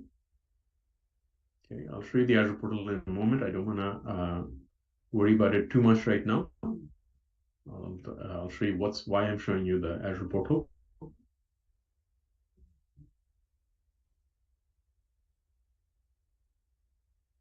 Oh, I had the wrong tenant. So this is part of the reason why the login was taking such a long time. Let me switch tenants. That was my real work tenant. I'm going to move into my sort of community demo tenant. Okay, all right. So here's a repo. So the repo basically, my intention with this repo is that you can think of it as a sample of how to use Jakarta NoSQL with Cosmos DB. The idea here is to be able to be self-service. So you can actually go to this repo, clone this repo, and actually be able to go through the demo by yourself and get started by yourself, right? So there's a little bit of setup involved. I've already set all this up locally, so you need JDK 11 plus. That's what Jakarta NoSQL requires. That's what I have in this particular case. It's just a Maven project. You can use any IDE that you want. I happen to be using Eclipse because that's what I'm most used to. You do need an Azure subscription, because Azure Cosmos DB is an Azure service, so you need to run it on Azure. In this particular case, you can get a free subscription for 1 year. It's not a big deal. You're not going to charge anything. And in fact, it goes beyond that. Azure Cosmos DB actually has a free tier as well. Right, so you'll even after the 1 year, you can continue to use it and not actually be charged anything if you want. You will need this code example. You can clone it or download it. Then I will go through the steps for you to go ahead and create Azure Cosmos DB. All the steps are outlined here. I've actually gone ahead and done that. It takes about half hour for the initial deployment to happen for Cosmos DB. So I didn't want to do that right in the middle of my talk. Obviously, I won't have much of a talk left if I did that. Although I've been experimenting to think about whether I should start the deployment at the very beginning of the session and then say, I created the database for you in real time. But in this case, I wasn't so adventurous. I actually went ahead and created these steps. And so I have an Azure Cosmos DB instance running. I'll show you that instance in a moment. Then you need to run the application. Very simple. All you really do is open up your IDE, import the project as a Maven project, which I've done already, and basically off you go, right? You can basically just run the project. I didn't actually do anything very fancy. I just actually have just a unit test to show you that I want to keep it very simple, stupid. It just uses Weld to spin up a CDI instance and run a unit test for you, and that's about it. But obviously, you can apply the same thing to a Jakarta project if you want, and the code would be, if anything, simpler. To do, for those of you who are open source minded, I'd love to actually have multiple variants shown in my code example. Right now, I'm just using MongoDB, right? So I'm going to demo the MongoDB way of accessing Cosmos DB using Jakarta NoSQL, but I'd love to actually also incorporate Cassandra and Gremlin. So that would be a welcome PR, right? So if you're interested in doing this, hopefully get in touch with me and maybe you can help me do that before I finally have the time to do something like that. So let me get past the annoying Zoom box. So here's my Azure portal. So this is the resource group that I created before. It's basically a grouping of different Azure resources. In here, you can see that I just have one thing in this group, and that is basically my sole Cosmos DB instance. If I go in there, I'll say Azure Cosmos DB for MongoDB account. Okay, so this is a Cosmos DB instance that is acting as though it is MongoDB. So I'll show you different stuff as I run the demo. We'll just leave this open for now. Actually don't need the GitHub repo anymore. So let's now hop into the IDE. Okay, so here's the project. It is basically a Maven-based project. I'm gonna just to get things started, make sure I don't mess things up in the middle. I'm just gonna say Maven clean. Okay, and next thing I'm going to do is I'm going to go ahead and do a run as Maven install, and what this will do is it will actually run a bunch of unit tests. So let's take a look at what happens. Okay, so there are my tests. That's Jakarta NoSQL bootstrapping, and it went by super fast. Okay, but there's a whole bunch of stuff that happened, but let's go through it real quick. Okay, so hopefully you can take a look at this. It says testing persist of orders and customers. It says I saved 3 orders, and then testing find by ID and found an order. Right, this is how the order looks like. Testing querying, right? So there's different queries that I'm running right now. So I'm trying to found orders with cost greater than 1,000. One of those. Found orders with a machine. 2. Found testing update order. So here's what I updated in terms of the order, and then finally I'm deleting the order. Deleted order with 3, and I'm also testing bean validation. So I'm testing that testing validity of an order, and in this case I have an invalid offer invalid order that I tried to persist, and I'm getting a nice error message because of it. So let's take a look at the code real quick. I know I don't have a whole lot of time. I probably have like plus or minus 5 minutes. So let me see what I can do and work around again my pesky little thing for Zoom. Okay, so I'll show you the test first. Okay, so here's the test. All right, and can I full screen this? Can I full screen this? Yes. Okay, so I have several tests here. What I do here is I'm initializing the SE container for CDI, getting at what's called the template. In this case, it's going to be a document template because I'm using MongoDB and it's a document type. Then I'm deleting everything from the order table or order document. Here's how I'm creating a customer. Okay, here's where I'm creating an order. I'm setting up the relationships, setting up an address for the order, setting up the order lines, right? As you can see, several order lines. And finally, I have my magical insert statement, very similar to JPA, and adding another one in the same way, and adding yet another one, and then finally asserting that I have 3 records. Okay. Similarly, here's my find by ID. So I'm finding by a given order ID and asserting that I found it. I'm doing several queries, and because I am using MongoDB, I can use syntax like this, right? So I can say from order where total cost is greater than 1,000, okay? And I can find out whether that is true or not. I can do a like query to see, hey, I want everything that has a pinball or everything that has a machine. So it can support these type of query languages as long as the underlying NoSQL database actually supports queries. Okay, I'm doing an update here, and then I'm also doing a delete here, and here's my validity. I just created an empty order, but when I create an empty order and I try to insert it, it's going to fail, right? Because it's an empty order, it's invalid. So if you look at the order object, it uses a lot of annotations very similar to JPA, but not quite the same. Okay, so and I'm also doing bean validation constraint here. So it is an order is an entity. It has an ID just like you would in JPA.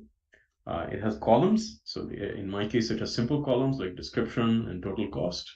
All of them, as you can see, have bean validation annotations attached to them. But then I can also have complex objects.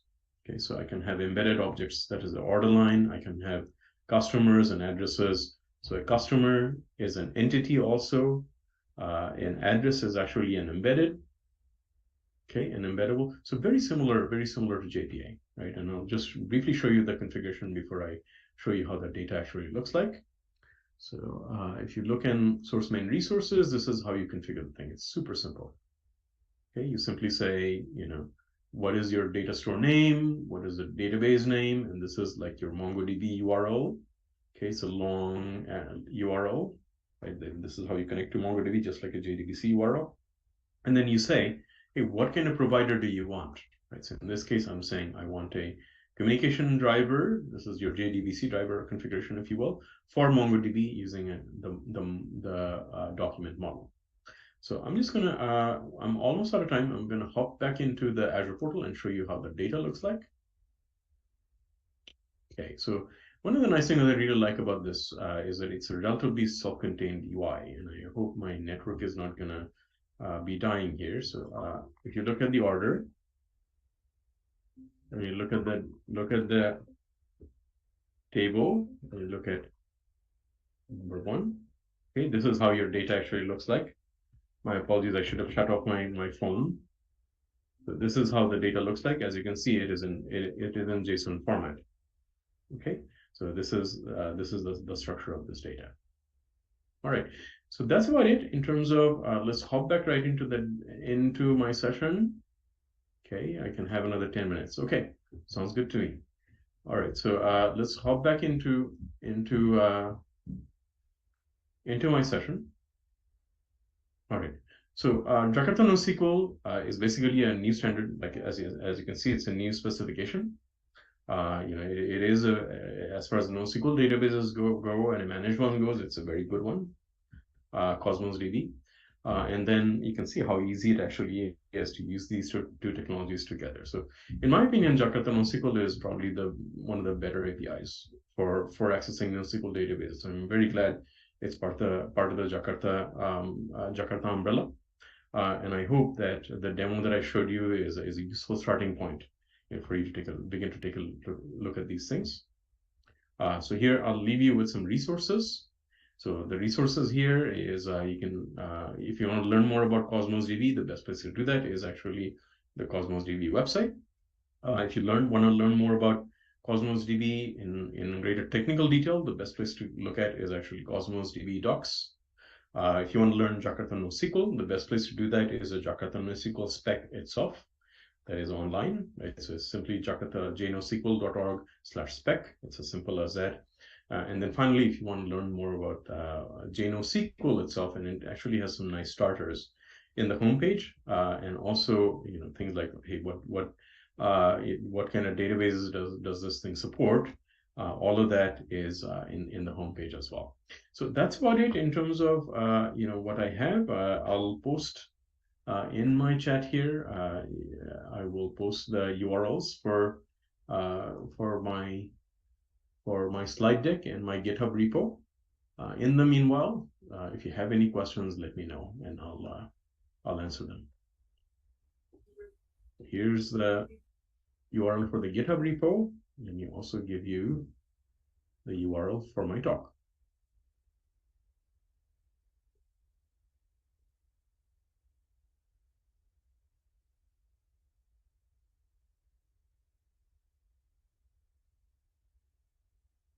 Okay, here it is. Here's the slide deck.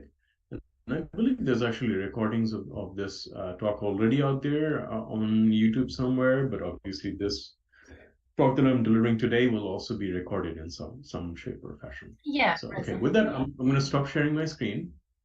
Thanks so much, Reza. Yes, we're going to share this on our YouTube channel, and it's going to be on the JakartaOne Livestream website as well later on. But yeah, as you mentioned, it's being streamed on Twitter and YouTube and Facebook as well, and it's going to be available there for people who are interested to rewatch it. Great. Okay. Well, let me know if you have any last-minute questions. Otherwise, yeah, it's been a pleasure as always. I think this is like my fourth. It's the fourth JakartaOne, and it's my first time speaking here. So yeah, it's been a pleasure. Thank you so much, Reza. I don't see any questions, but if there are more questions for Reza, please feel free to add in the chat section, and he can reply to you there as well. Yes. Otherwise, yeah. Also, my contact information is like on my website. Let me post that also while I'm at it. Why not? You can always just reach out to me, and later on, and I can chat with you. One of the reasons I do all this is to actually connect with you folks. So there's I also posted in the chat my contact details. All right. Well, have a good evening, folks. I know it's been a long day for some of you, and I'll see you around.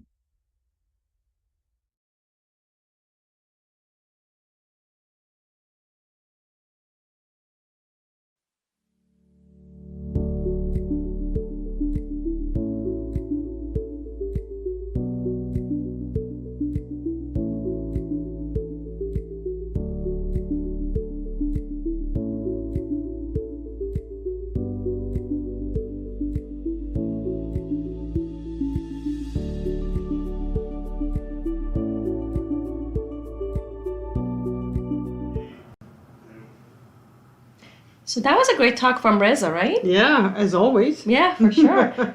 So we're actually getting closer to the end of the JakartaOne live stream today, but I think it's a great opportunity for us to thank the contributors and committers of the Jakarta EE, basically, and recognize their efforts. They've been wonderful, and we couldn't do it without them, right? And we should really, we have a short little video just listing all the people, and then we can come back and talk a little bit more. So why don't we roll that up and really take a minute, all of you out there, and thank to our top contributors and committers.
And we're back. So it is amazing to see all the, I have to say, to me, very familiar faces. And as always, we're kind of recognizing in three categories.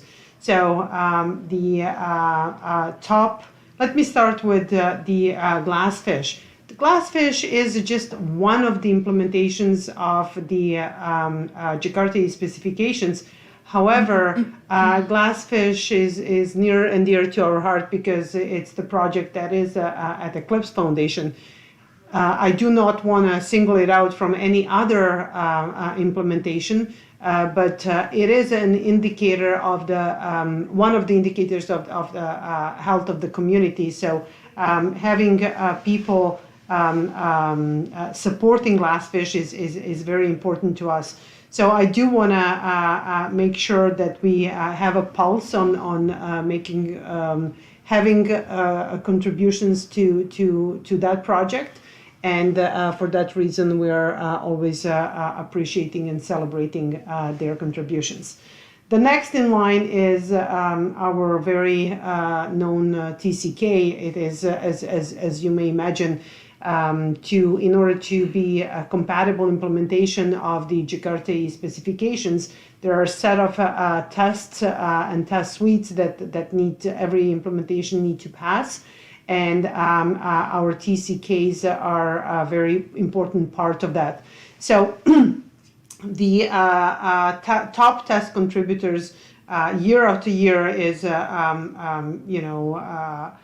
those three here listed. So Scott, David, and Gundaran are continuously appearing as our top contributors within TCK, and I'm sure in coming months when more focus is going to be put, it seems to me, on the restructuring of the TCK, there is going to be more need for help and more focus on the TCKs.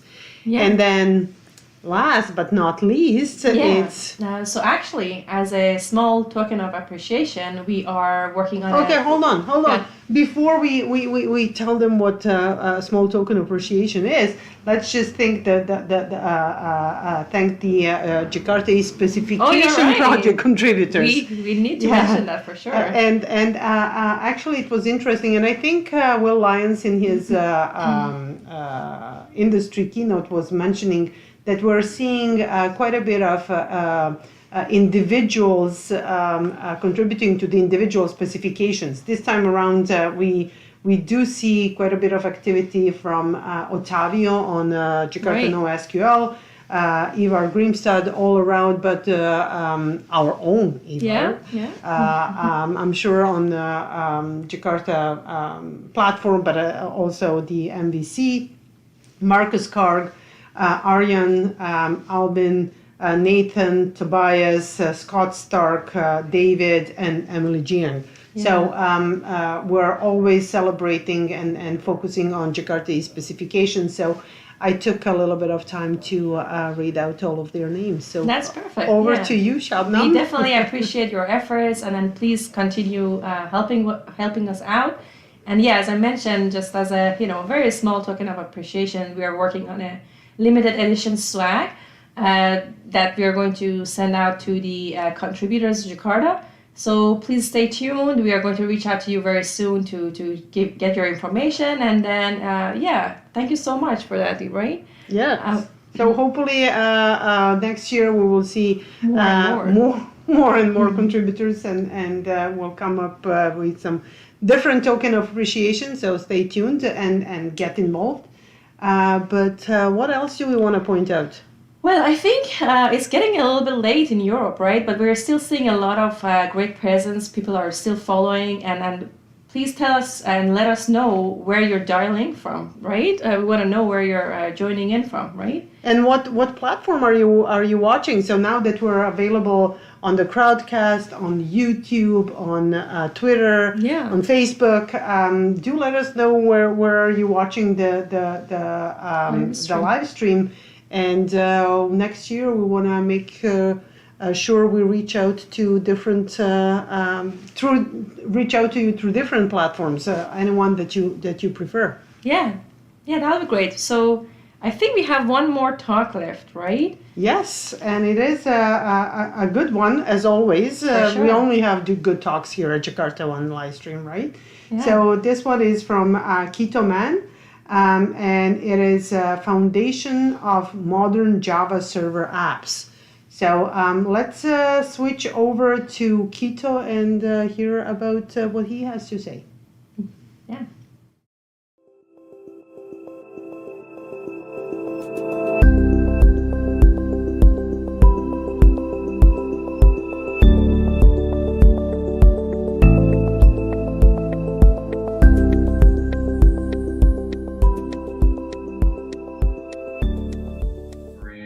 Two. Okay, so I guess we're live now. Hi, my name is Keto, and this session is called Foundations of Modern Java Server Apps. You can find this session and other ones at ketoman.com if you want some more information. And I hope you guys have enjoyed the whole day today. I know it's been a long day, so for better or worse, I guess I'm on the last session. So before I begin, I'll just tell you a little bit about myself.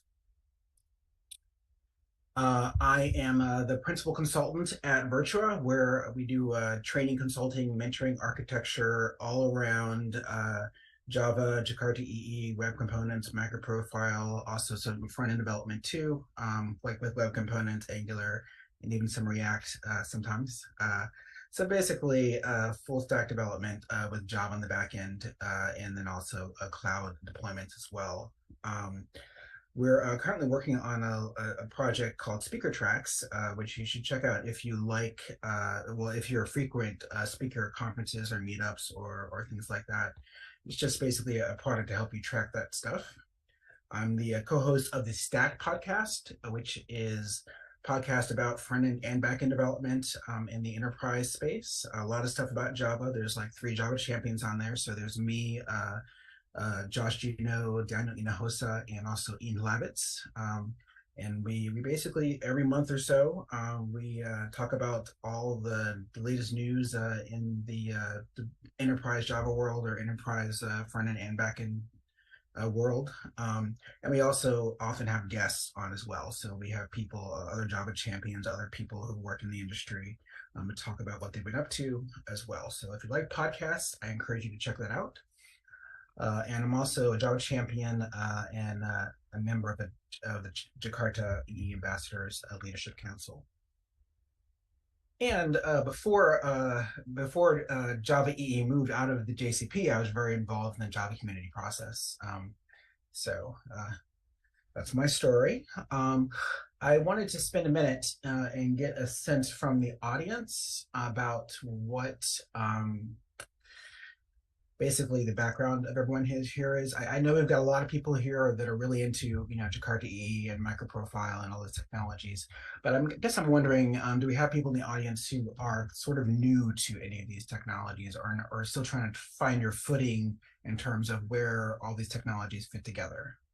I'm not sure how that works with the moderation, if I can see what people type in chat or what.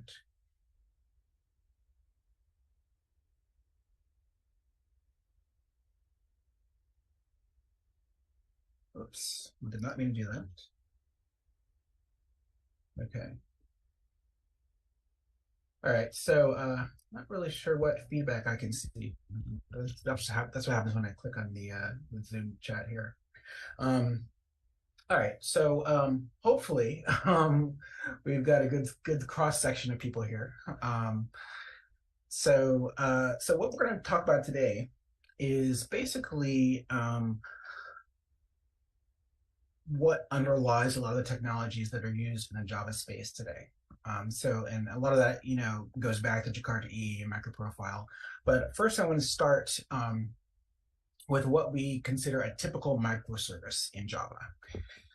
And if you think about a typical microservice, it's going to have some sort of container, right? Usually a Docker container or some sort of OCI compliant container.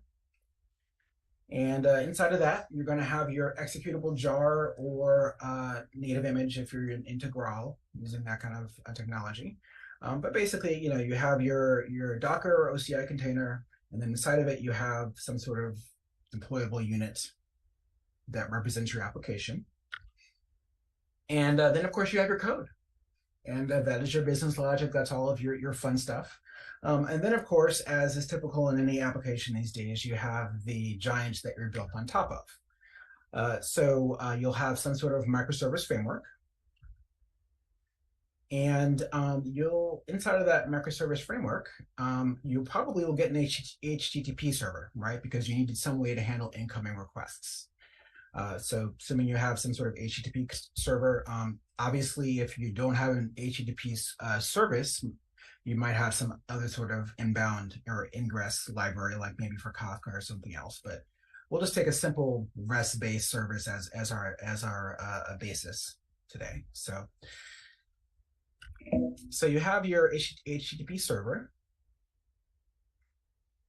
and then you have your integration with Java, which basically is some way to actually integrate the incoming HTTP request with your world of Java objects. Then you have your ability to process REST requests. You have JSON serialization, because you need a way to basically take a JSON object or take JSON responses and requests and turn them into and from Java objects.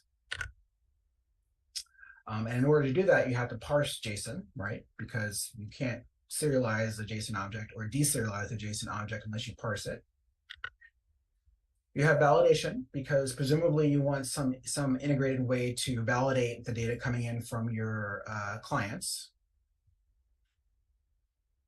You have security, because of course you want to be able to secure your endpoints. Pretty logical thing to have there. And then of course you have some sort of database integration, whether it's NoSQL, whether it's SQL or something else. This will probably be the two choices though. Then of course you'll have dependency injection. And of course every microservice framework doesn't have all of these things, but most of them do. Most modern frameworks will give you some sort of dependency injection so you can wire up all of your objects together. Then of course you want messaging, because you may need to send a message on to some bus to get listened to by some other microservice. You may want to send email. This is something we don't think about too often, but pops up relatively often as, oh, I need to send an email. How do I do that? Well, you need some sort of API.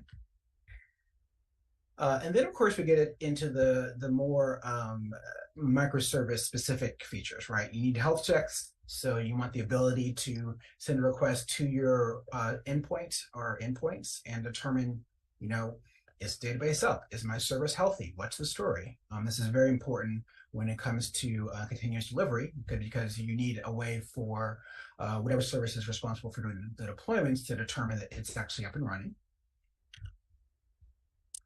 And then once you've got several different microservices, or hundreds or dozens or however many, often you need to do some sort of distributed tracing. So, in the old days, you wrote your web app and you log stuff and you're good to go. You could log, if you paid attention to the session identifier or the user ID or something, or created your own unique identifier, you could follow it throughout the user's lifecycle. But when you have a whole bunch of microservices that are processing a user's journey, you need some way to trace what's going on. So you need some sort of distributed tracing for that. And then, of course, if you have different microservices, you may need to do some actual fault tolerance, right? So you want the ability to say, okay, well, if I can't talk to this downstream service, I need to try again. So you need to do retries, you need to do bulkheads, all sorts of fun stuff to make sure that your services are resilient. Then, of course, there's metrics. So you've got a whole bunch of services, and now you need to take a step back and figure out, are they performing the way they're supposed to? What's the database performance like? What's the, how many requests can I get per second? All that kind of fun stuff. So you need metrics for that. And then, of course, you need configuration. That's something we don't really think about too much, but every single microservice framework has some ability to read and write configuration files, right? Or at least read configuration files, not always write configuration files. So, and often this is just a properties file or a YAML file, but at the end of the day, you need the ability to read that file and then turn it into an object that you can understand. And that needs to be done in some way that's consistent across your different microservices. And then if you have a REST endpoint or a set of REST endpoints, you want to be able to document them in some sort of standard format. So that's where OpenAPI documentation comes in handy. So the ability to generate that automatically will save you a lot of time. And then if you aren't doing a REST endpoint, you may want to use something like GraphQL. So some microservice frameworks provide support for GraphQL as well as an alternative to REST. So, you write a small service, but you still end up using a framework that provides some set of features like this. Maybe not exactly all these features, maybe all of them plus some more, maybe just a few of them, but some cross-section of these features. So let's take a look at how that actually works in a real framework. So let's start with Spring Boot. So Spring Boot, as most people know, is pretty much the most popular framework for doing microservices these days.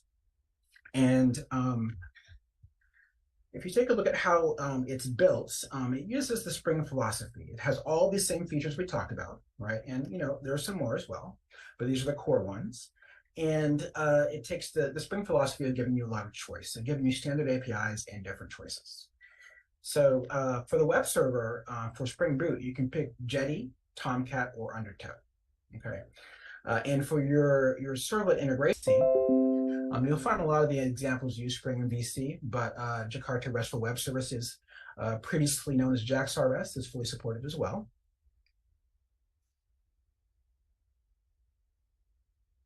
Let's move this thing out of the way. Okay. And then, of course, you need to do your JSON serialization and deserialization. And for that, you can use JSON, Jackson, which is the most popular, or JSON binding. And for parsing, you can use JSON Jackson or JSON parsing. Okay. For validation, you have one choice, which is Jakarta Bean validation. And I should mention JSON binding and JSON parsing are also part of Jakarta EE. And I just want to give a shout out to Bean validation because it is honestly the most underrated specification because it's just so good that people just use it and no one really complains about it.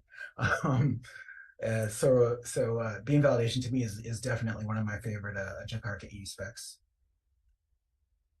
So for security, you have Spring Security, which has been around for a long time. It's pretty robust.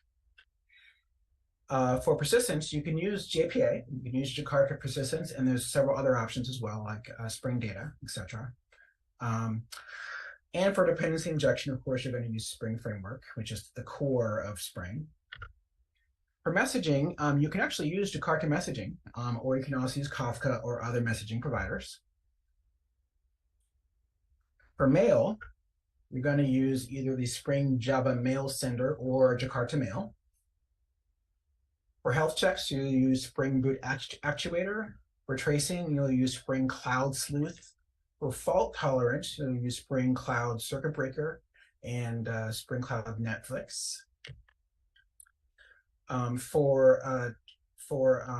Excuse me. Fortunately, when you go backwards in this thing, it just starts from the beginning, which is just annoying.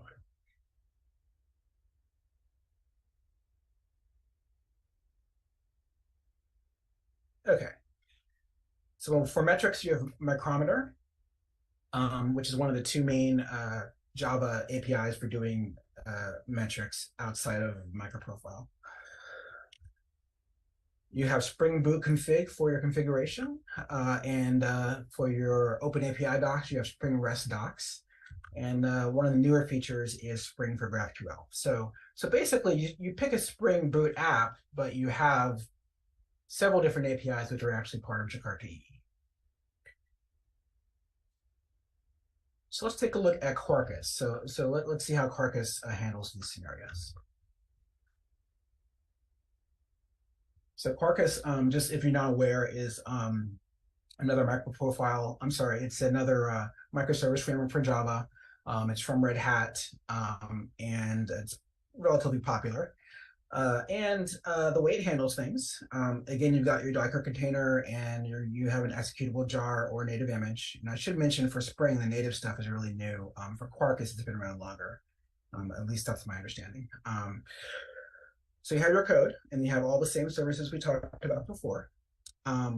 So for the web server, you have Vertex from Eclipse. For the Java integration, you can use Jakarta Servlet.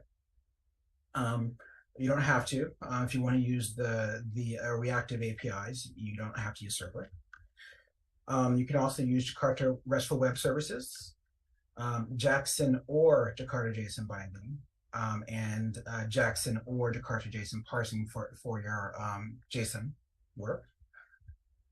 For validation, you use Bean validation. For security, you use Quarkus security, which is their own implementation of a lot of different security features, but that does use microprofiles, JWT, role-based authentication.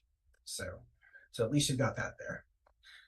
For database integration, you use Jakarta Persistence. You can also use a special simplified API they provide called Panache. And they also have integration with MongoDB and other databases. For dependency injection, you get Jakarta CDI. For messaging, you can use Kafka, Jakarta Messaging, others. For mail, you have Quarkus Mail. For health, you use Microprofile Health. For tracing, they're currently using OpenTelemetry, although we'll talk about this a little bit later, but I'm pretty sure I don't know for sure, someone can correct me if I'm wrong, but I'm pretty sure they'll be switching to Microprofile Telemetry, which I'll talk about later. For fault tolerance, they have Microprofile fault tolerance. For metrics, they use a micrometer. For configuration, there's a Microprofile config. OpenAPI is Microprofile OpenAPI. And GraphQL is Microprofile GraphQL. So Quarkus is built using a lot of standard Jakarta E specs. Some specific Quarkus features are just only in the Quarkus world. And then it also uses several different microprofile specifications and some popular libraries like OpenTelemetry and Micrometer. And of course, when it integrates with other sorts of technologies, it uses those APIs as well. So that's how Quarkus works. So let's take a look at Peara Micro. So Peara, as most people know, was forked from Glassfish a long time ago, and that's now one of the premier Jakarta EE implementations. And they have a micro version, which is geared more towards microservices. So let's take a look at that. So again, we got your code. We got Peara Micro. It has most of these features. It doesn't have GraphQL, but I'd say even as much as I love GraphQL, most people are not using it anyways. So if you're just writing REST endpoints, you have everything you need. So for the HTTP integration, we had Grizzly, which was part of Glassfish. For the HTTP Java integration, we have Jakarta Servlet. REST processing is Jakarta RESTful APIs. My slides are getting ahead of me here. We've also got Jakarta JSON binding and Jakarta JSON parsing and Jakarta Bean validation. For security, we have Jakarta Security and also Microprofile JWT role-based authentication. And those two work pretty well together. There's been some talk about how they will work together in the long term, but definitely they serve different purposes. So they work pretty well. While Jakarta Security provides sort of the higher level APIs and ways of handling authentication, things like that. Of course, the Microprofile JWT handles specifically the JOT side of things. So then for database integration, we have Jakarta Persistence. For dependency injection, CDI. messaging is Jakarta messaging. Mail is Jakarta mail. Health checks, you get microprofile health. Tracing, you have microprofile open tracing. Fault tolerance, you have microprofile fault tolerance. Metrics, you have microprofile metrics. And there's also microprofile config and microprofile open API. So Para Micro, and this is not the only implementation. You can find the same thing with Open Liberty or other server runtimes, where they basically are using almost all of the microprofile specifications and many of the Jakarta E specifications. So you can get, we've kind of gone from Spring having, a few Jakarta E pieces to Para Micro using pretty much all of them. So this is what we're looking at here. So if we take a step back from Para Micro, and we just look at the technologies, right? The orange ones are Jakarta EE, and the ones in green or teal, depending on your perspective, are microprofile. So we've got two standards bodies, multi-vendor, providing a lot of the underlying APIs that are in use here. And I should mention that microprofile 6, which is I believe was released today, I think. I didn't see all the sessions. Microprofile 6 actually is using microprofile telemetry instead of open tracing. And so this is a new specification that replaces the old APIs that's built on open telemetry. So it's just a change, but it's still the same feature set.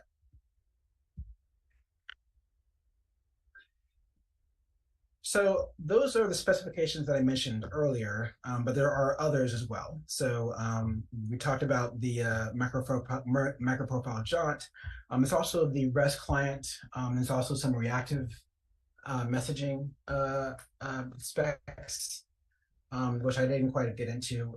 I'm still wrapping my head around all the reactive stuff. So, but obviously there's other features as well. So, your application may end up using reactive stuff. Who knows? So microprofile, I'm sure many of you at this particular conference are familiar with it by now.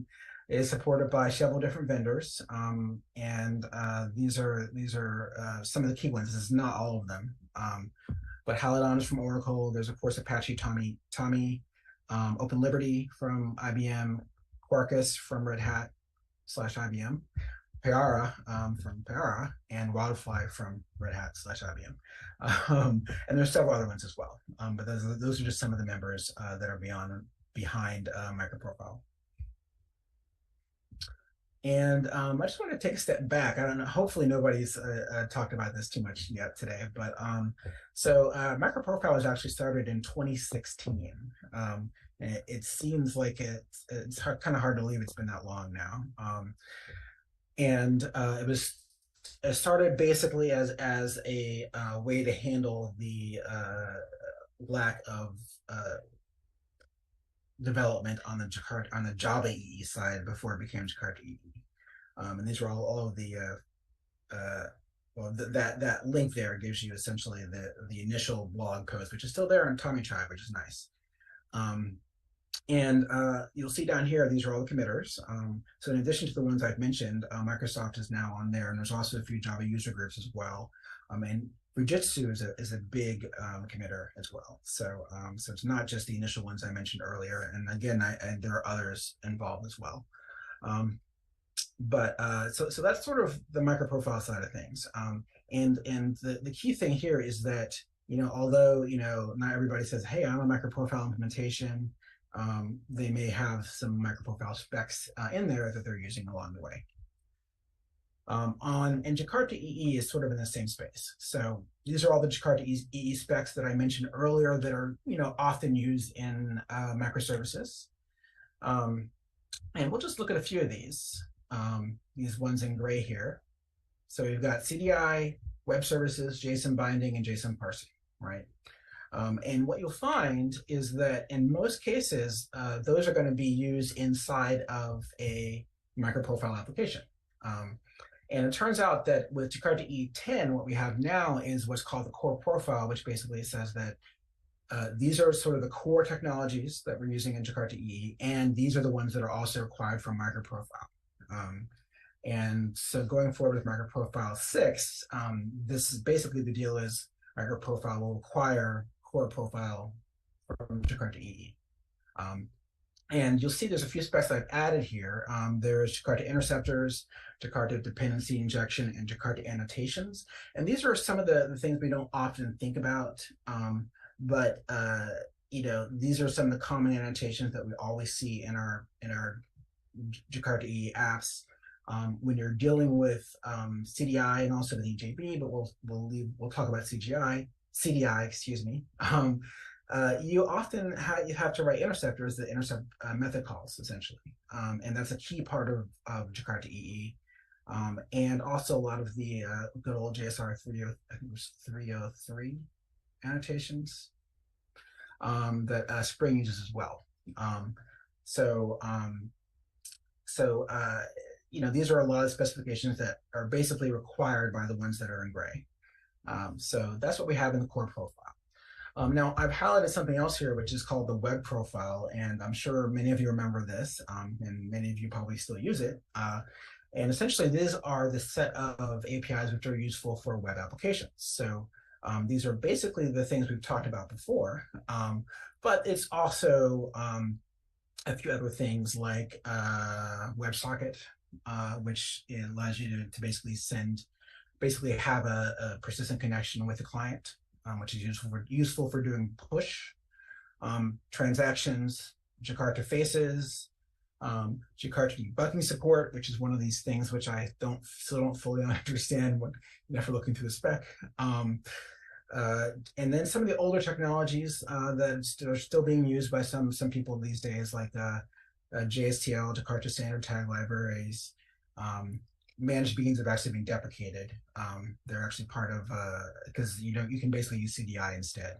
But also there's other things like Jakarta concurrency, which lets you use a lot of the new concurrency constructs in a managed environment, and some other features as well.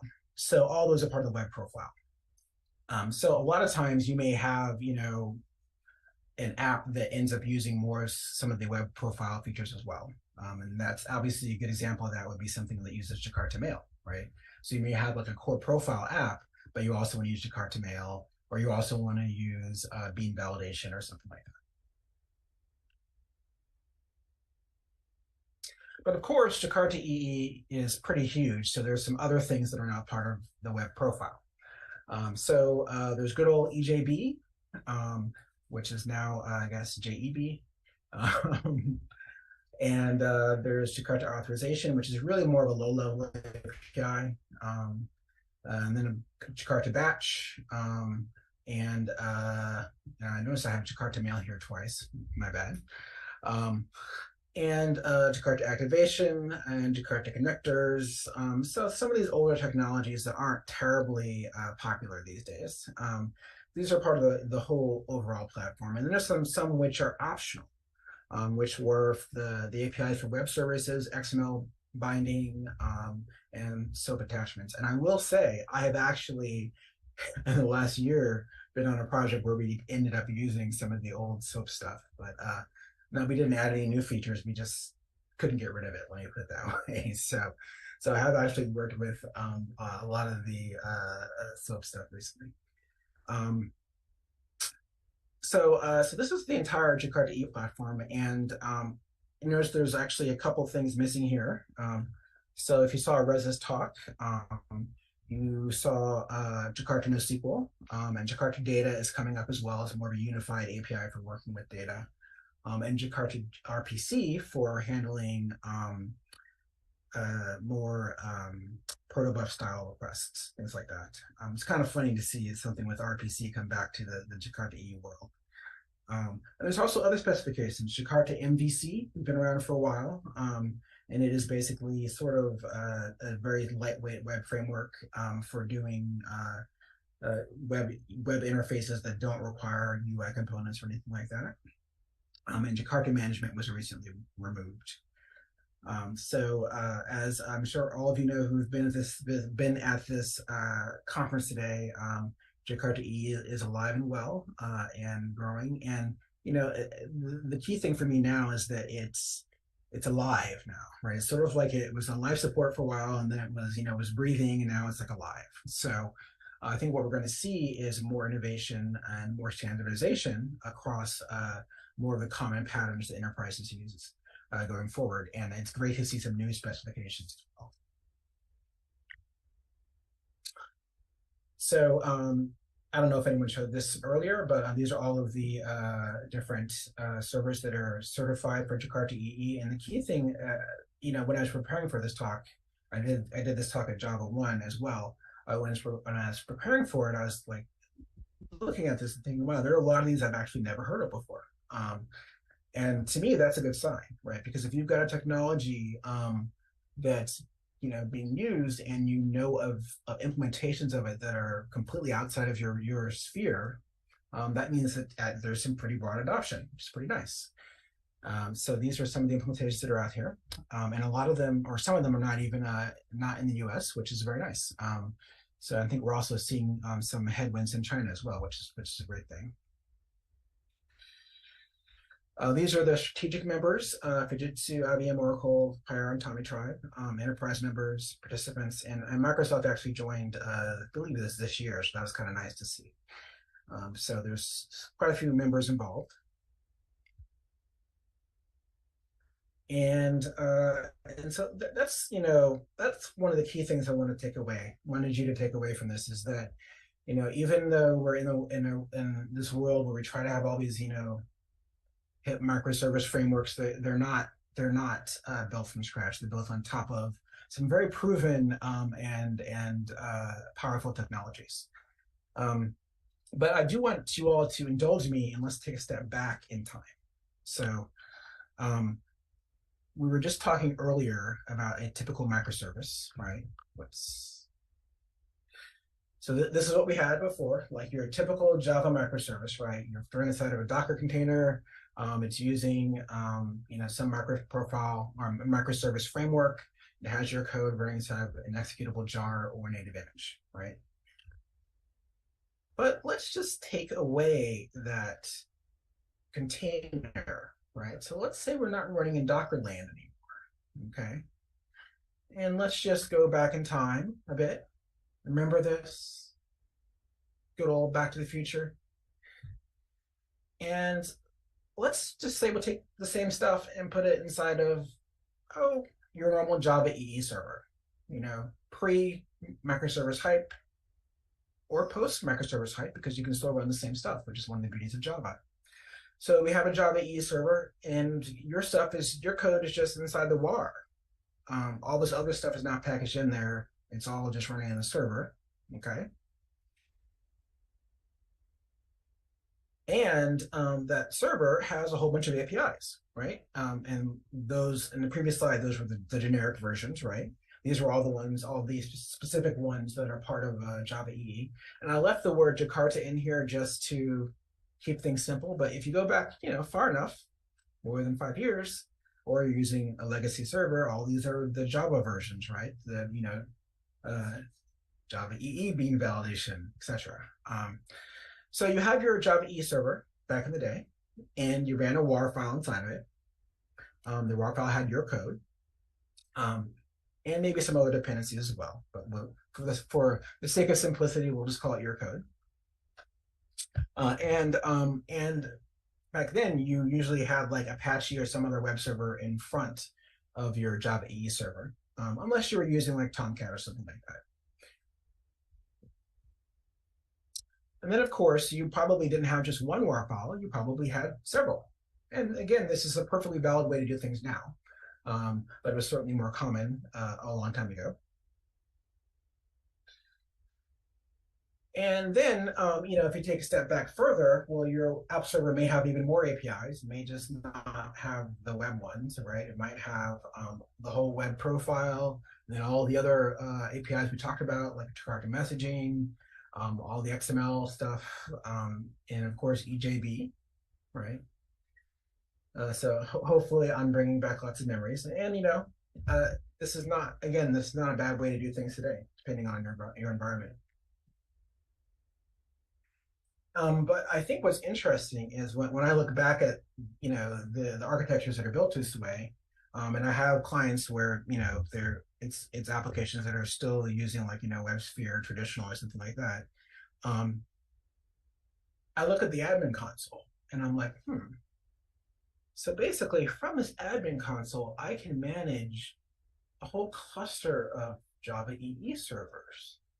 And I can check on their health, I can look at their logs, I can deploy across many different nodes. I can even organize them into different, cells and things like that.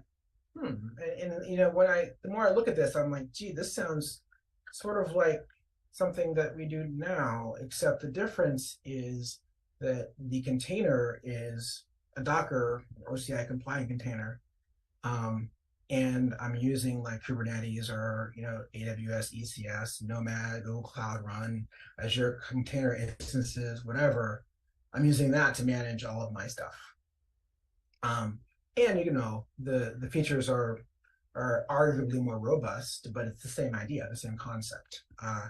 So again, this is one of those things. The longer you're in the industry, the more it goes back and forth. And arguably, when it goes back, it comes back better.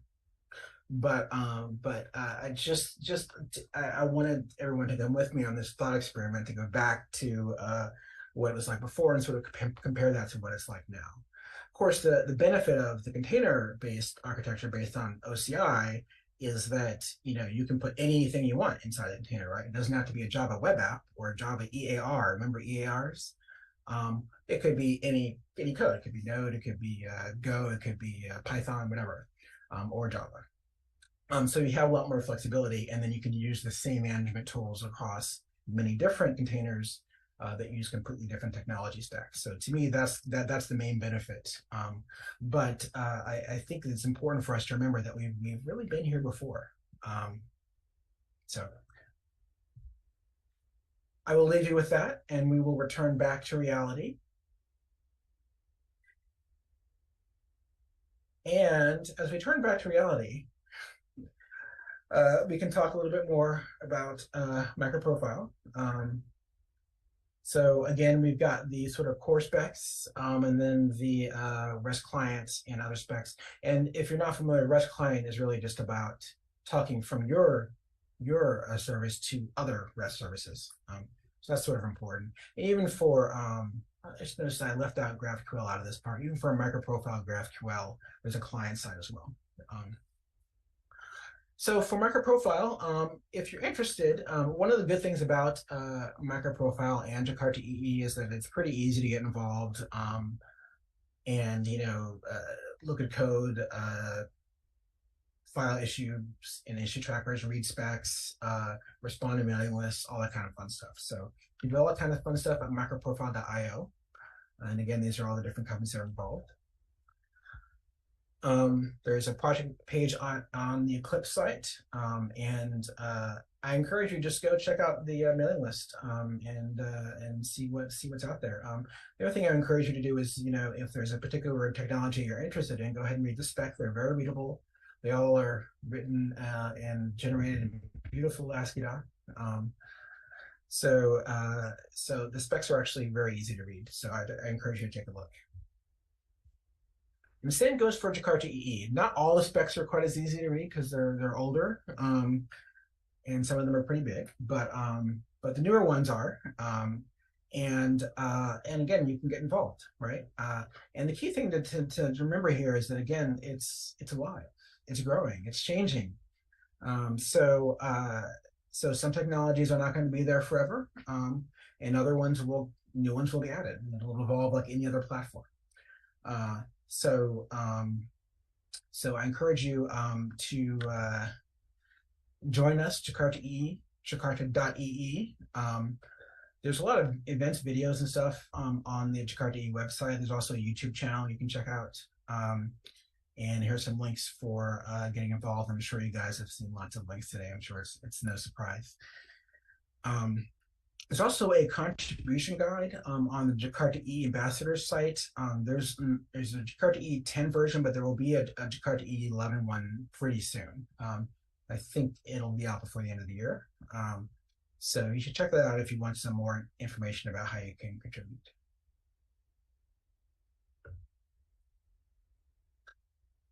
So, when we're building applications, we generally are building on some sort of foundation.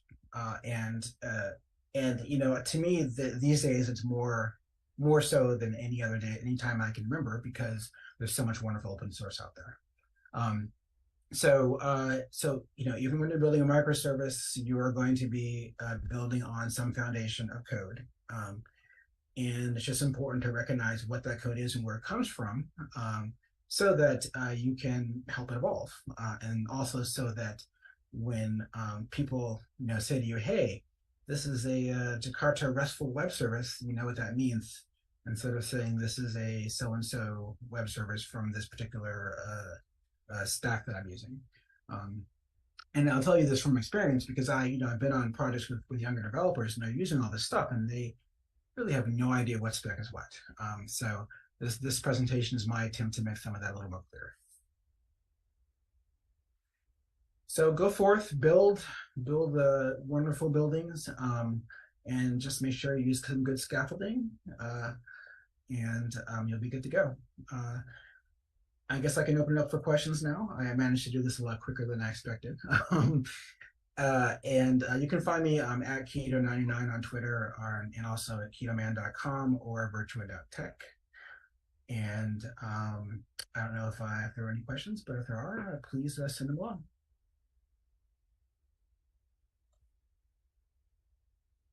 No questions, Keto, for you. Okay. Thank you very much. All right, thank you. Okay.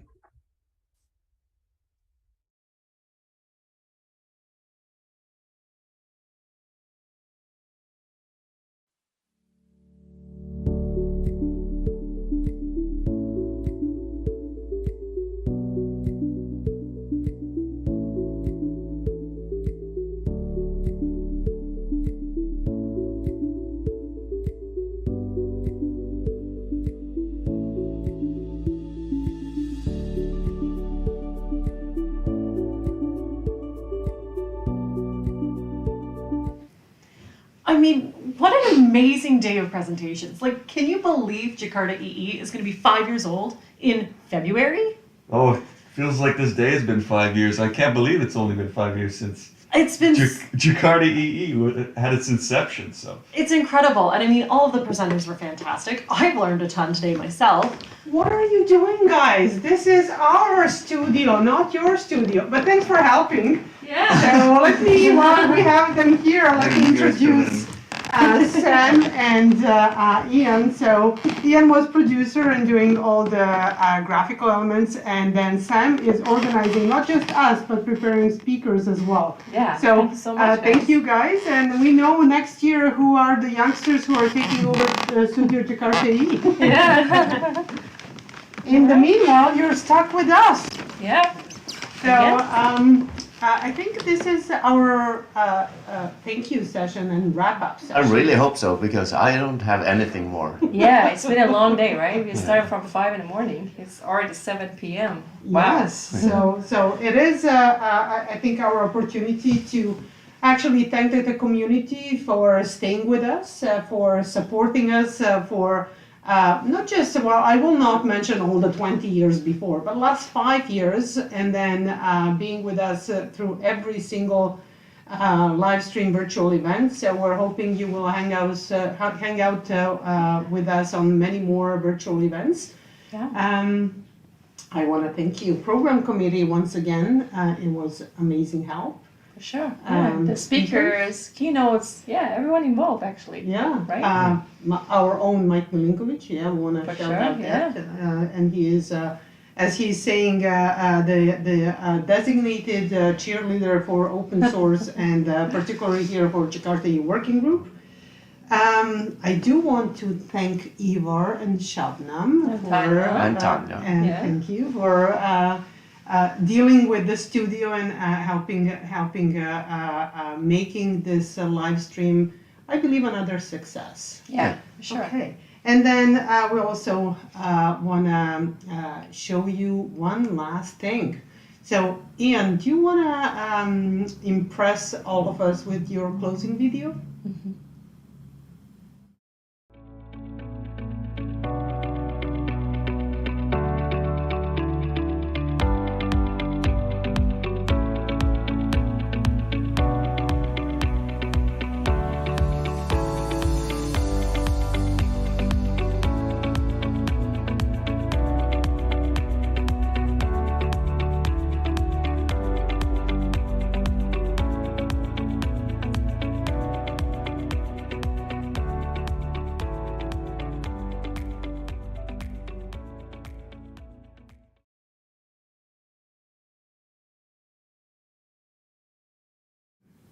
I put this.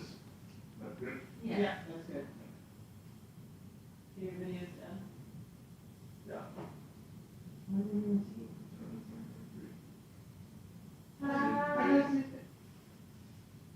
Hold this for a bit and then put the